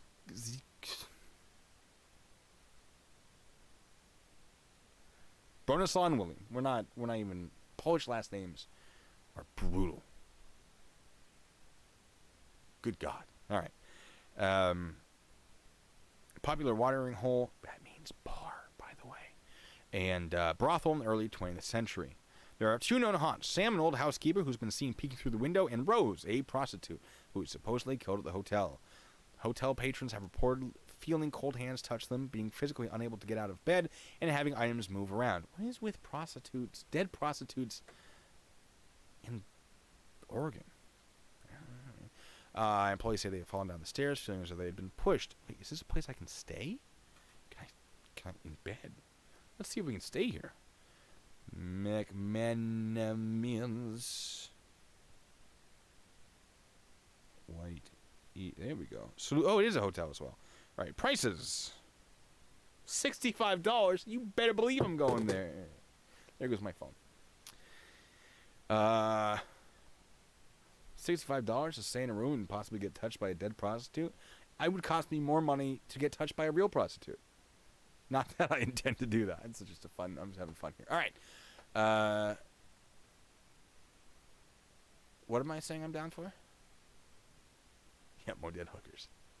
Anyway, all right. Hotel or Hot Lake Springs in La Grande. It was built in 1864 as a Hot Lake Hotel. Third floor was converted into Hot Lake Sanatorium in 1910. See, here's Sanatorium. It was Sanitarium in the other one. Don't know the difference still. Known as the Mayo Clinic of the West. The current owner hasn't experienced any paranormal activity herself. Oh, but it's now undergoing a sale, and its new owners plan to take guests on ghost tours and uncover the history of the area. That might be fun. And it was featured on Sci-Fi's channel's Scariest Places on Earth. Yeah, that looks absolutely terrifying. So scary. But might be fun. I'm already like, every single one of these I'm already like, ooh, I should go there. In the Washington ones, I'm like, maybe. These are great. Heceta Head Keeper's House near Florence was built in the 1890s with the Heceta Lighthouse. Oh, the lighthouse, yes. It's rumored that a woman killed herself after her daughter drowned sometime between 1894 and 1904. She's known as the Grey Lady or Rue, a name she gave herself when communicating with college students on a Ouija board. I should bring a Ouija board. I don't really trust them, though. Not because, like, oh, spooky, but, you know, it's too easy to fake. Even if I was the one doing it, right? If I was like, oh, my God, it's actually working. Everyone would just be like, you're faking it. And I'd be like, I can't dispute that.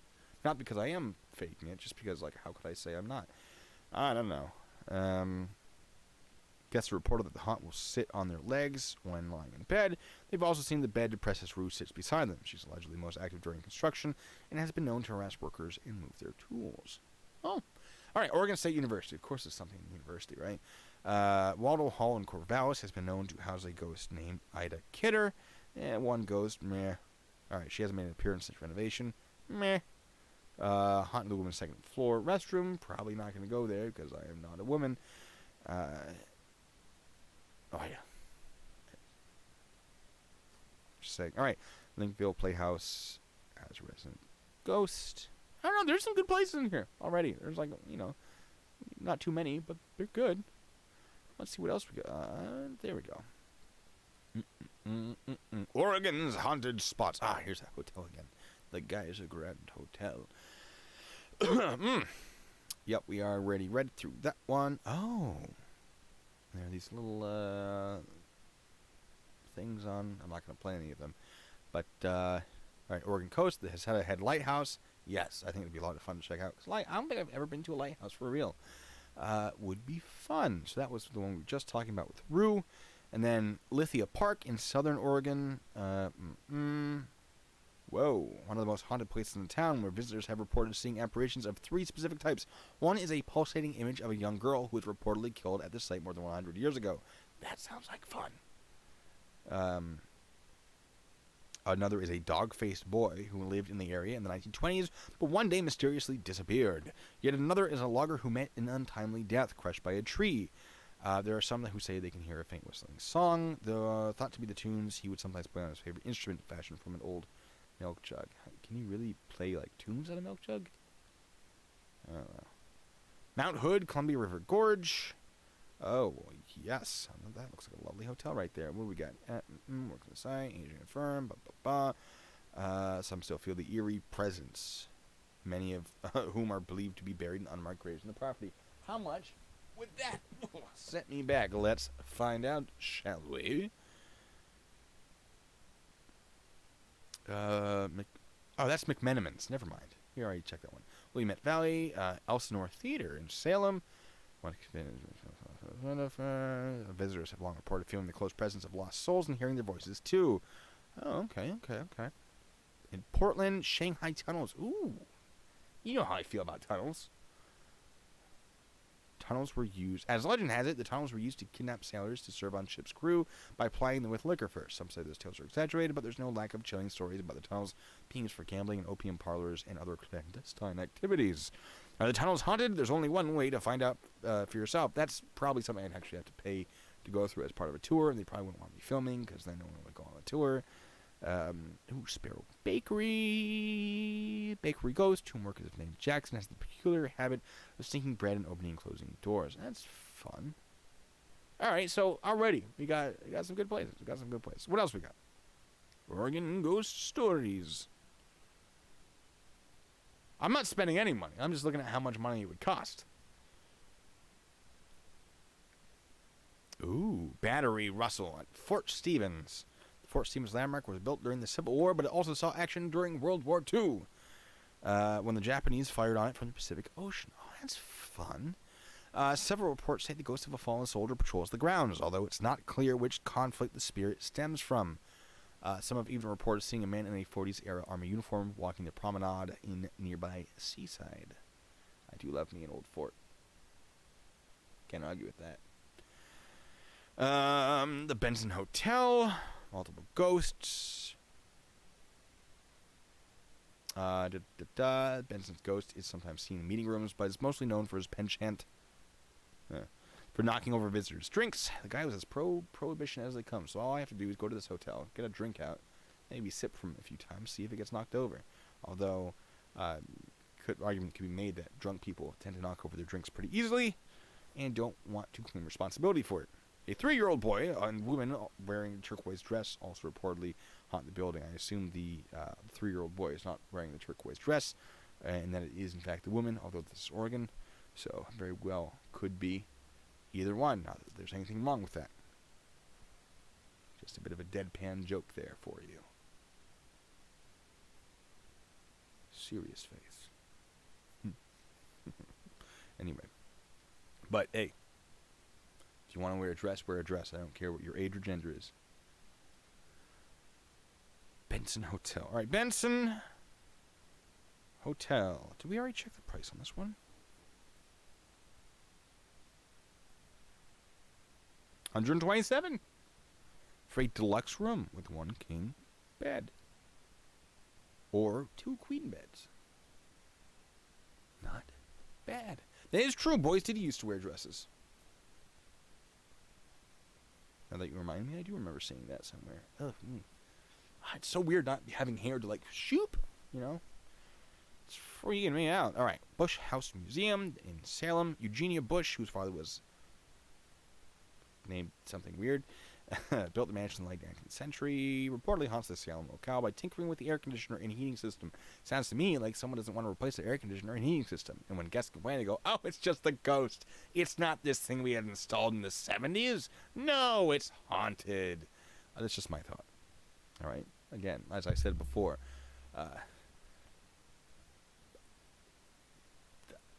I'd love to believe in ghosts, but I think a lot can be explained otherwise, or in other ways.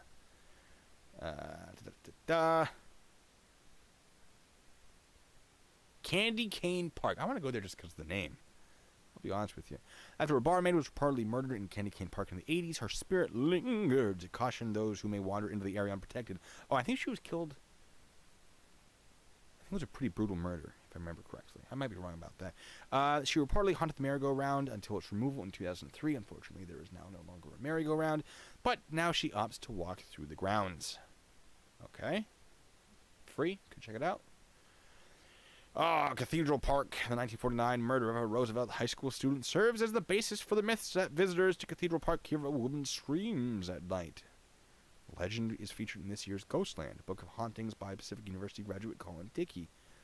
Fun. Ooh, a state hospital. I do love state hospitals. It's been demolished. Never mind, we're skipping it. Mcmenamin, we've already checked that one. Egyptian Theater. Ooh, that's fancy. Look at that. Look at that theater. Ooh, I gotta go there just for the theater. The Coos Bay venue is reportedly haunted by the ghost of an elderly woman who, according to K.FM DJ, prowls the lower stage area and can sometimes be seen in the auditorium's balcony seats. Ooh, that'd be a fun place. I mean, look at that. Imagine that at night. I don't know how well you can see it, but I'm all about that. Yes. Guys, Grand Hotel, we already talked about. Mcmenamins, we already talked about. It's a different Mcmenamin. I don't even know, man. We already talked about the lighthouse. Highway 101. The story of the Bandaged Man of Cannon Beach. According to the tome of Ghost Critters and Sacred Places of Washington, Oregon, the Bandaged Man is an apparition wrapped in bloody bandages that loves jumping into passing vehicles on the way into town. That sounds like fun. Terrifying. But might be worth looking into. Just driving through, why not? Aside from the book, tales of the Bandaged Man are confined to largely to hokey web forums with names such as Chugnut. Not kidding, it's right there. Hot Lake Hotel, we already talked about that one. Mcmenamin's Hotel. So many Mcmenamins. Is he just like Grand Lodge? What on earth is going on here? Edgefield. I guess it's like there are multiple locations of Mcmenamins. All right, okay. Pick one. Coon Cinema. A young girl fell to her death from one of the theater's balconies, so it's been reported that her image can sometimes be seen in the theater. Some say they've also seen doors opening and close on their own. And then Lafayette Pioneer Cemetery. Can't go wrong with a good cemetery. Ooh, a convicted axe murderer named Richard Marple was hanged in jail in 1887 around this place. His mother, Anna, was known as a gypsy by much of the town. This was somehow interpreted as her being a witch, and in many retellings she's portrayed as the one who was hung. She died in southern Oregon town of Jacksonville in 1910s. Neat.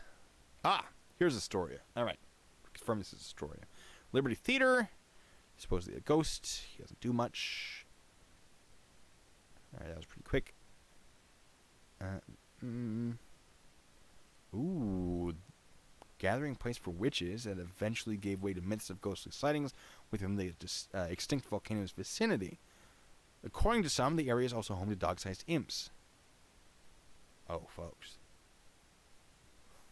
We gotta go. I'm gonna find out how far that way that is, because that sounds like... Hold on, my screen. My camera. Hey, look. It happens. Alright. Let's see what we got. What was that? I'm in here. Where did my castle stuff? Get out of here. How far is that from me?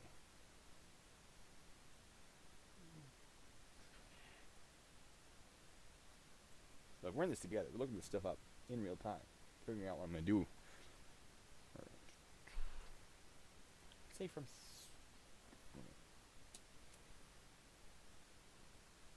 General vague. Location to a general vague location. It's 6 hours from me. All right. Alright,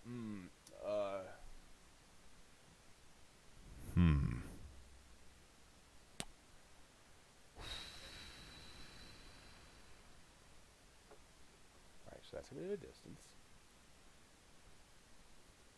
I did eat the camera for a second there. All right, 8 hours is a long time. 6 hours is a long time. There's also an 8-hour trip. 6 hours long. Here's what I'm thinking. Road trip. Eventually. Why just go through Oregon? I don't know. For the farther away ones, I might do that. And then maybe end up in Los Angeles. Check out some of those. Haunted Pantry. I have not. No. You're really quiet, Joshua. Anyway. Is that it? I mean, dog-sized imps. I gotta go there for that. All right. Multnomah Falls, east of Portland. That's a lot closer to me. And it looks very lovely. Look at that. Get out of the way. Waterfalls. One of the most photographed places in Oregon, but the oft-visited waterfalls were part of the site of a Native American woman's sacrifice. According to the Portland Monthly, she jumped to her death in order to spare her tribe from a coming illness. Interesting. And topically relevant today. Some say they can see her apparition in the water, while others claim she returns every winter to visit the site of her death. Now, I don't really want to go traveling around in the winter because of the winter, but something to keep in mind for the winter. Oregon Caves. I love Oregon Caves. Oh, it's a chateau. Oh, lovely house, though. I'm still in the way. But yeah, meet and greet along the way. Why not? I'm going to wait. I'm going to wait until this channel is a little bigger before I do something like that. Oh, Mount St. Helens is a lot of fun. I got Mount St. Helens stories. Mount St. Helens is lovely. I went there with a friend. We explored the there's some magma tunnels, the name of which I've forgotten. They're very, very cool. Maybe I'll check those out as well on video, something. I don't know. It's not like you're going to find me. The tunnels are like miles long. I could just hang out in a tunnel overnight. Maybe. I don't know. Anyway, Mount St. Helens is a lot of fun. I really want to hike it, but you have to get a special pass to do it, and they sell out really, really quickly. So, tricky, but very lovely place. So there's some cool stuff out there. But when I went out there, I went to this restaurant. There's a lot of is it huckleberries? Is that the name I'm looking for? There's a type of berry that I'd never had before. And I remember it was a Mark Twain reference. I think it was huckleberries. I don't know. Anyway, we were like, oh, this place sells huckleberry whatevers. We're going to assume it was huckleberries. And we went to this place, and this guy, like, stops us. He's like, hey, are you two military? Because I was with a friend who was in the military, and I had a military haircut, kind of like this, but better, because it was done professionally. And we're like, oh, yes, sir, we are. Like, I don't remember what we talked about. He goes, oh, well, thank you so much for your service. Like, oh, I remember back in the day. He told some story. Very, very nice old man. And he's like, I have a gift for you. Like, a gift? He goes, yeah, a gift. And he pulled out, like, these two polished bits of amber or something. He's like, this is for you and this is for you. I carry these around. I think they're really cool. And they are really cool.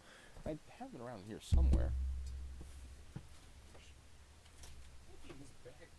Oh, no. My camera.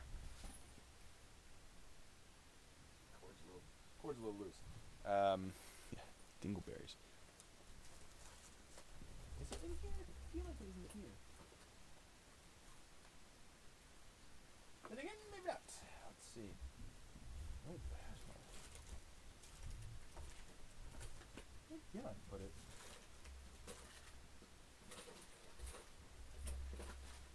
I mean, it doesn't matter at all. It'd just be cool to be like, hey guys, here's the thing. I know it's. I don't know. He just like, here you go, guys. Here's a bit of amber for you, and it's or some. Oh, here it is. Here it is. Maybe not amber. I say amber. I don't think it actually is amber. No, it's not.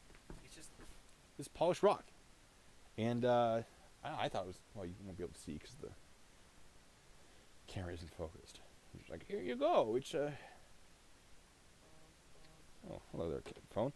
No, not amber. Sorry, I don't know why I was saying amber. But yeah, just a cool little thing. She's like, there you go. And I've kept it because I'm like, what a strange thing. But I don't know, it's just a little memory of the place. Oh my god. Thank you, Arish. You guys are amazing. All right, but because you've done that, we're gonna pretend that this actually works, and we're gonna do that. Get that keyboard and throw it, you know. I don't want to break it. I like this keyboard. We're gonna figure out why that doesn't work. But that's amazing. Thank you so much. You guys are the best. Let me see. All right. But yeah, no, there's some lovely, lovely caves. And next time I'm out there, because of course I'm going to go back out there, I'll bring a camera and show you guys around the area. Maybe get my drone. Yeah, I got a drone now. I can take all sorts of footage. Oh, yeah. Hold on.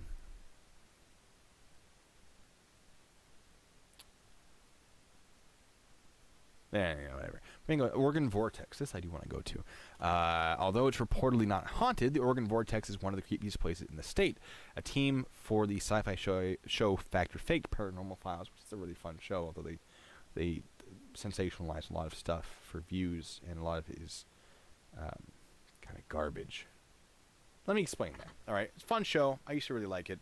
But there are a lot of reports of people who participated who were like, yeah, we refilmed some stuff so it looked even creepier, and then disproved it because we knew how it was done, or they like, whoa, we can't disprove this, when in reality they didn't really work that hard to do it. Am I using OBS? I'm using OBS Streamlabs. I used to use just pure OBS. This is my first time using OBS Streamlabs, which is designed more for streaming, I guess, than OBS. I don't really know. But I saw that it was a thing. I'm like, I gotta try that because I can automate things like this. But it apparently doesn't work quite yet. So we'll figure it out. We'll get it working. And I'm going to try this on Twitch as well once I start using Twitch more. Twitch is going to be more for video games, for me playing video games, because this channel has a specific purpose, and the video games don't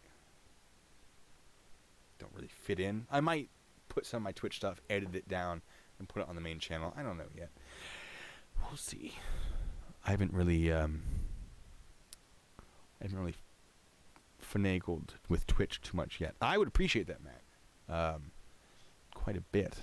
Let me see. Yeah, so the Vortex. Yeah, Fact or Fake.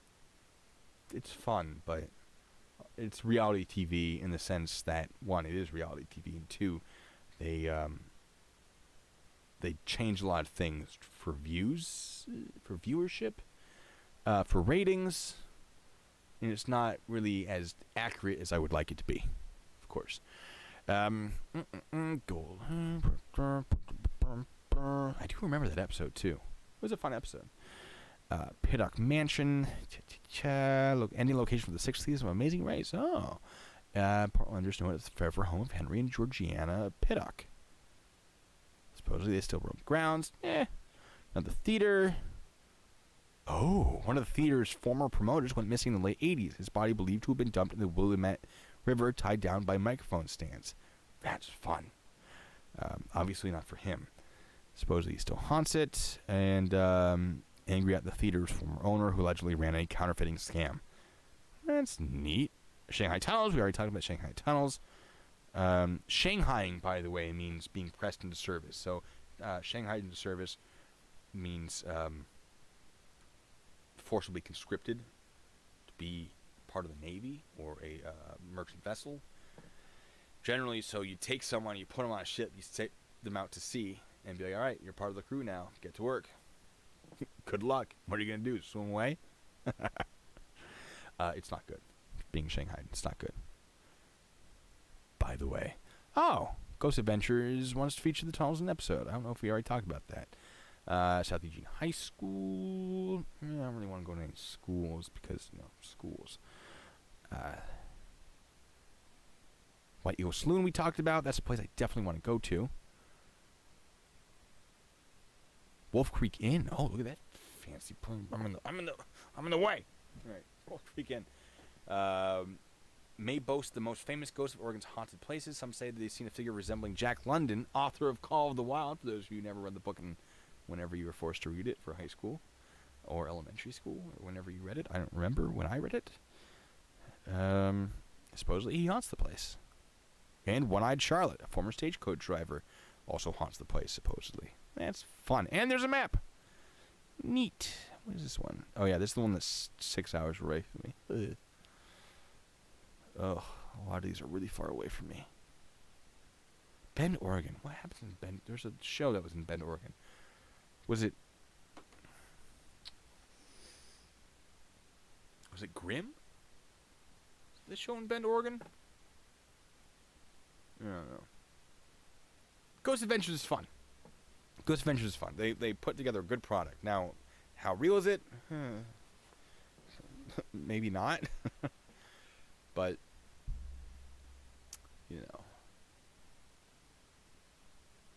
Anyway, yeah, that mostly covers, I think, Oregon and Washington. I think we found some good places.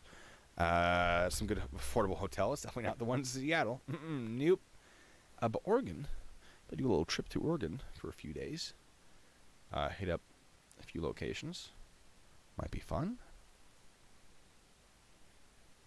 I got a external battery for my camera, so I'll be able to film more, which is very exciting. Ooh, you guys probably aren't that excited about it, but the the standard camera batteries run out pretty quickly, so having one that works better is going to be super useful. We'll see. We'll see if it actually works.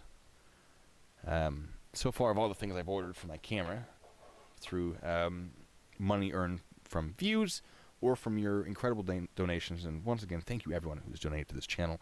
I'm not doing 4 hours today. This is the only thing that's arrived. This is going to screw on to it's a thing that holds the camera and gives you little handholds and rests on your shoulder. I hope that will be useful. I'm definitely planning on using that when I do the Ridgeway stuff. But this should hook onto that, and I can screw the battery in there. It's very exciting stuff, and I'm a very impatient person. I really, really want it. Really want it. And once the lockdown starts unlocking and stores start opening up, I'm definitely going to go to some pawn shops looking for decent metal detectors. If not, I have one picked out that I'm going to use. The Seattle hotels are not that expensive, except the ones we want to go to, which are $400 to $500. That is expensive to me. I appreciate it so much. Nothing yet. I don't need anything yet. I have almost everything I need. I got a camera guy. I got my drone. I have a shovel. And all I'm going to do is look for a metal detector. But I'm looking forward to hunting one down. And if I don't hunt one down, you guys have been generous enough that I have the budget for one. But if I need anything in the future, I'll let you guys know on a stream. You know, the Sorrento was cheap. You're right. But I don't know how open they are right now. I mean, now might be a really good time to do it, since things are closed. We're not making much money. Oh. I might look into that, because now might be the perfect time for the Sorrento. Maybe. Because how much? People aren't traveling right now. They're not going to be going to the hotel. Yeah. I will. Yeah. No. Absolutely. I'm not a huge fan of asking for handouts. But if I need help, anything specific, I'll definitely reach out. I do need to put together some T-shirt designs. I know that was something someone wanted me to do, so I have a couple of those. I'm excited about that. Planning on making some pins. Of course, I have my Patreon, which I haven't done much with recently, because with this whole National Guard thing, has eaten up a lot of my time. Although the scheduling isn't bad, I do obviously have time off. Right now, I have the day off, so it gives me time to do things like streaming, but not much time to prepare other things, although I am trying to do that very slowly. So unfortunately, my Patreon is a little shrivelly and old right now. Tell you what, here's what I can use right now. You guys, hit up my Discord, tell me what you want me to talk to you about, what you want me to look into, and that'll be a good start. Just keep me talking about things. Tell me what you want. As long as you guys seem interested in this, I'm going to want to keep doing it. As long as, and I don't mean like financially supporting it, but as long as I have your support, and you think that I'm putting out good information, I definitely want to keep doing it. The money is nice, but the money is just to help me pay for fun videos. Really, it's not. I have a job. That's weird. I'm sitting with the chair. I'm not trying to make money off this channel to replace that job. Maybe if something happens and I hit another, a few more metro states, where things just sort of explode in my channel, maybe someday I'll put aside what I'm doing for work, which I won't tell you, by the way. I know some people are thinking, what does he do for work? Sorry, I keep that secret. Not because it's like a secret thing. It's just because last time when I was in the Army and someone was like, oh, you're in the Army? And they figured out where I was, and they called my commander and tried to get me in trouble and tried to get some other people in trouble. So in the interest of that, I really don't want anyone calling my current place of work and trying to do the same thing. So there are people who do not like me because I oppose what the information they're putting out. And the last thing I want is that. So that is why. That is the reason I don't put out that information, because I already got burned by it once. Trying not to get burned by it again. So if the channel explodes, and the Ridgeway thing, if that gets super popular, maybe that will become a full-time thing. I don't know. That is not the plan at the moment. But right now, I just enjoy putting together topics and talking to you guys. The streams have been a lot of fun because I get to interact with you guys directly. And of course, I'm putting together my videos that are not streams, the more polished, informative videos. However, those take time, and my schedule with the coronavirus and now with the National Guard has been all over the place. So it's been a little tricky, but we're going to try to do that. Yeah, if you like what I'm doing, hit that like button. That helps other people find this channel who might enjoy the content. It gets me more views, which helps me make more content for all of you. But what else we got? I mean, I got a little more time before I get out of here. Not too much time. I mean, we're almost at 2 hours. But, caricature. I might be able to do that. I have the tools to animate that, actually. Yeah, I cut my own hair during 5 minutes. It's not bad, though, right? Like, for someone who doesn't know what they're doing, it's not a terrible haircut. I mean, I don't like it. I don't like the haircut. I'm saying, like, the haircut's awful. But it's not, I feel like it's not that poorly done for what it's supposed to be. I'm not too unhappy with it. Hey, thank you for your like. Hey. Oh, do I have a thing? I don't have a thing for people liking it. We'll hit you with one of those. Just because it's got a cat and a donut with a rainbow, and I love it. Oh, yeah, so the FBI agent of Florida, I'm definitely putting that together. I've gone through that video, like, it's like a 50-minute video. I've gone through it once to see if it's worth talking about. I just finished going through it a second time to put together, to basically get all the times down of when everything relevant happened. There's a word for that.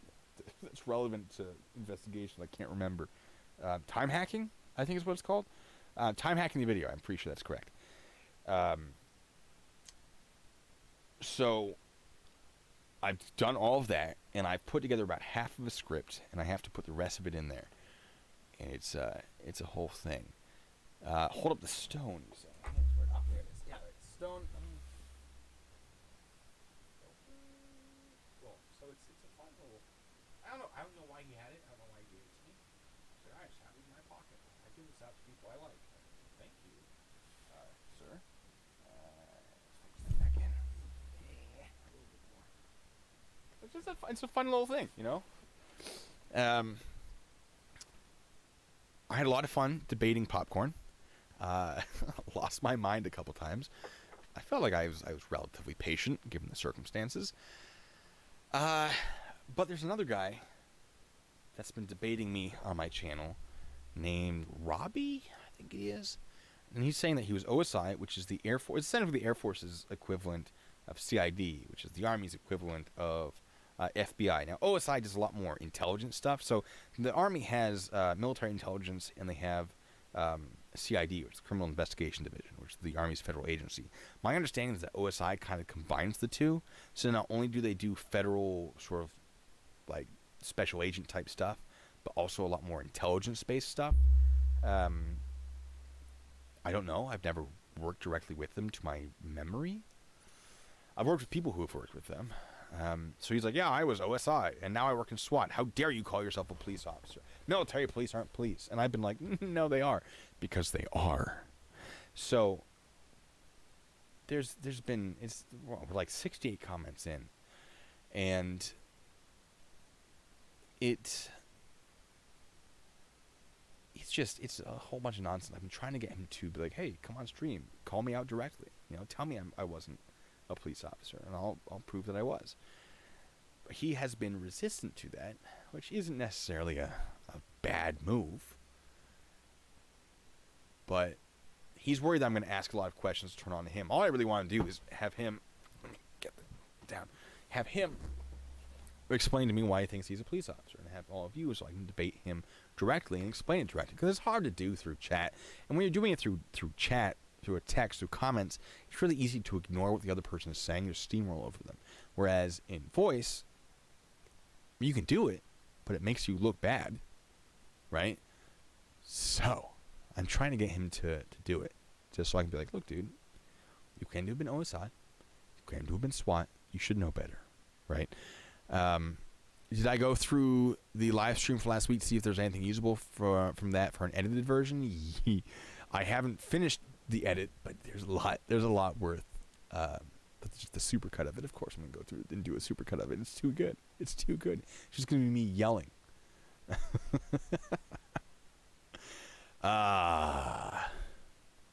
The Discord, what are we doing there? We make fun of people. No, I'm just kidding. We had a guy who was doing that, and we removed him for many reasons. That was one of them. But like what Spoopy was saying, we participate in investigations, contribute links, and our views. What am I saying? All right, let me explain myself, because I started reading that before reading it, you know. So it's a place. If you have questions, you can take them directly to me, and I monitor the Discord relatively well. And you say, hey, what do you think about this? And I'll be like, oh, let me give you a little brief overview of my thoughts on it. Stuff that might not make it to the main channel, although sometimes they do. So it's a place if you still have questions, if you just want to talk about things. I will share what topics I'm pursuing. And sometimes I ask for help from people to help me get information on those. So it's much more hands-on. If you want it to be, you don't have to be. But some of the people in my Discord have been incredibly helpful. There's, forgot to bring this up, Bone Tactical. The channel Bone Tactical is one of the ones I'm going to be going after. To be like, this guy is lying to all of you, potentially, if that's how the evidence comes up. Right now, it appears that this guy is lying about his mistreatment by the government. I am still trying to get paperwork on that, and so that's something that a lot of my people have been sort of helping me brute force my way through, because there's a lot of content to go through, and they've been very, very helpful.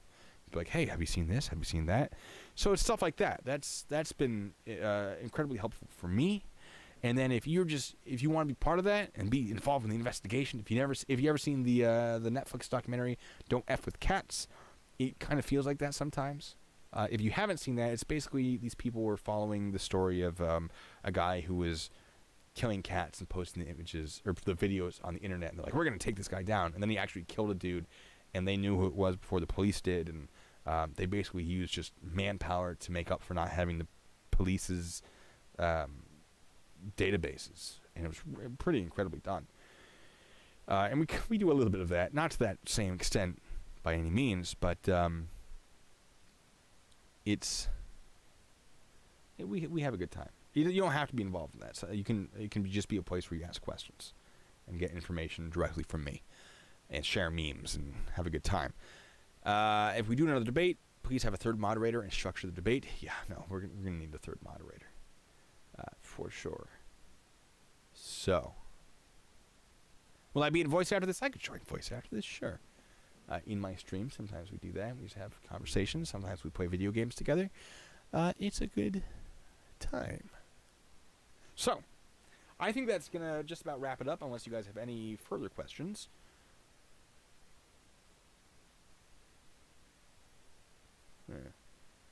Yeah, we did have a topic originally for the popcorn thing, but Popcorn didn't want to stay on it. And I wanted to challenge him on some of the things he was saying because they were absurd. Now, for those of you who watched that, you remember the end where I flipped my keyboard. He's like, I don't care what the guy wrote. He said these things. I haven't watched that video, but I had someone else who watched the video and told me. So what Popcorn was saying was that this one guy was like, no atomic bombs were dropped on Japan. And I found an article by the guy and was reading it to him in real time, being like, no, he has written that bombs were dropped in Japan, but that was not necessarily the reason for their surrender. And he's like, nope, I watched him literally say it in a video. The article doesn't matter because the video. Someone else watched the video and was like, yeah, that's not what he said. What he said in the video was exactly what he said in the article. I have not watched the video. I haven't confirmed that. But I sincerely doubt that Popcorn had it right, considering I don't think he had anything right for the most part. He did not come prepared. And if he was more prepared, I was hoping he'd be more prepared the second time. But he wasn't. And I'm not saying that he was wrong. I'm saying that his facts did not support his arguments. Yeah. Yeah, that's a good way of putting it, in the interest of being polite. So, yeah, make Popcorn a moderator. I don't know. I don't know about that. Arma is a good time. We do have a good time in Arma. We die a lot. It happens. Anyway. Oh man, Flat Earth. Oh man. Oh. I'm going to get out of here. You guys have been amazing, as always.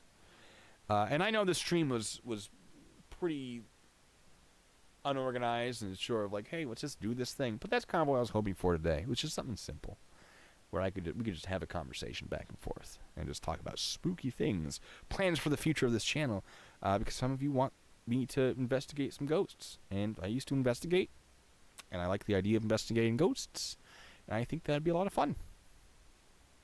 So, I guess, as per usual, until the next time, let me start that again, because I said game instead of time, and that's just weird. We die a lot. Facts. It doesn't work in here. I don't have the... So, when you put facts like that, I actually have I have some of my own little emojis in the Discord, and if you type facts like that, it's a picture of me just flipping the keyboard. It's pretty amazing. So, you guys have been great. I'll see you again soon, I hope. And until the next time,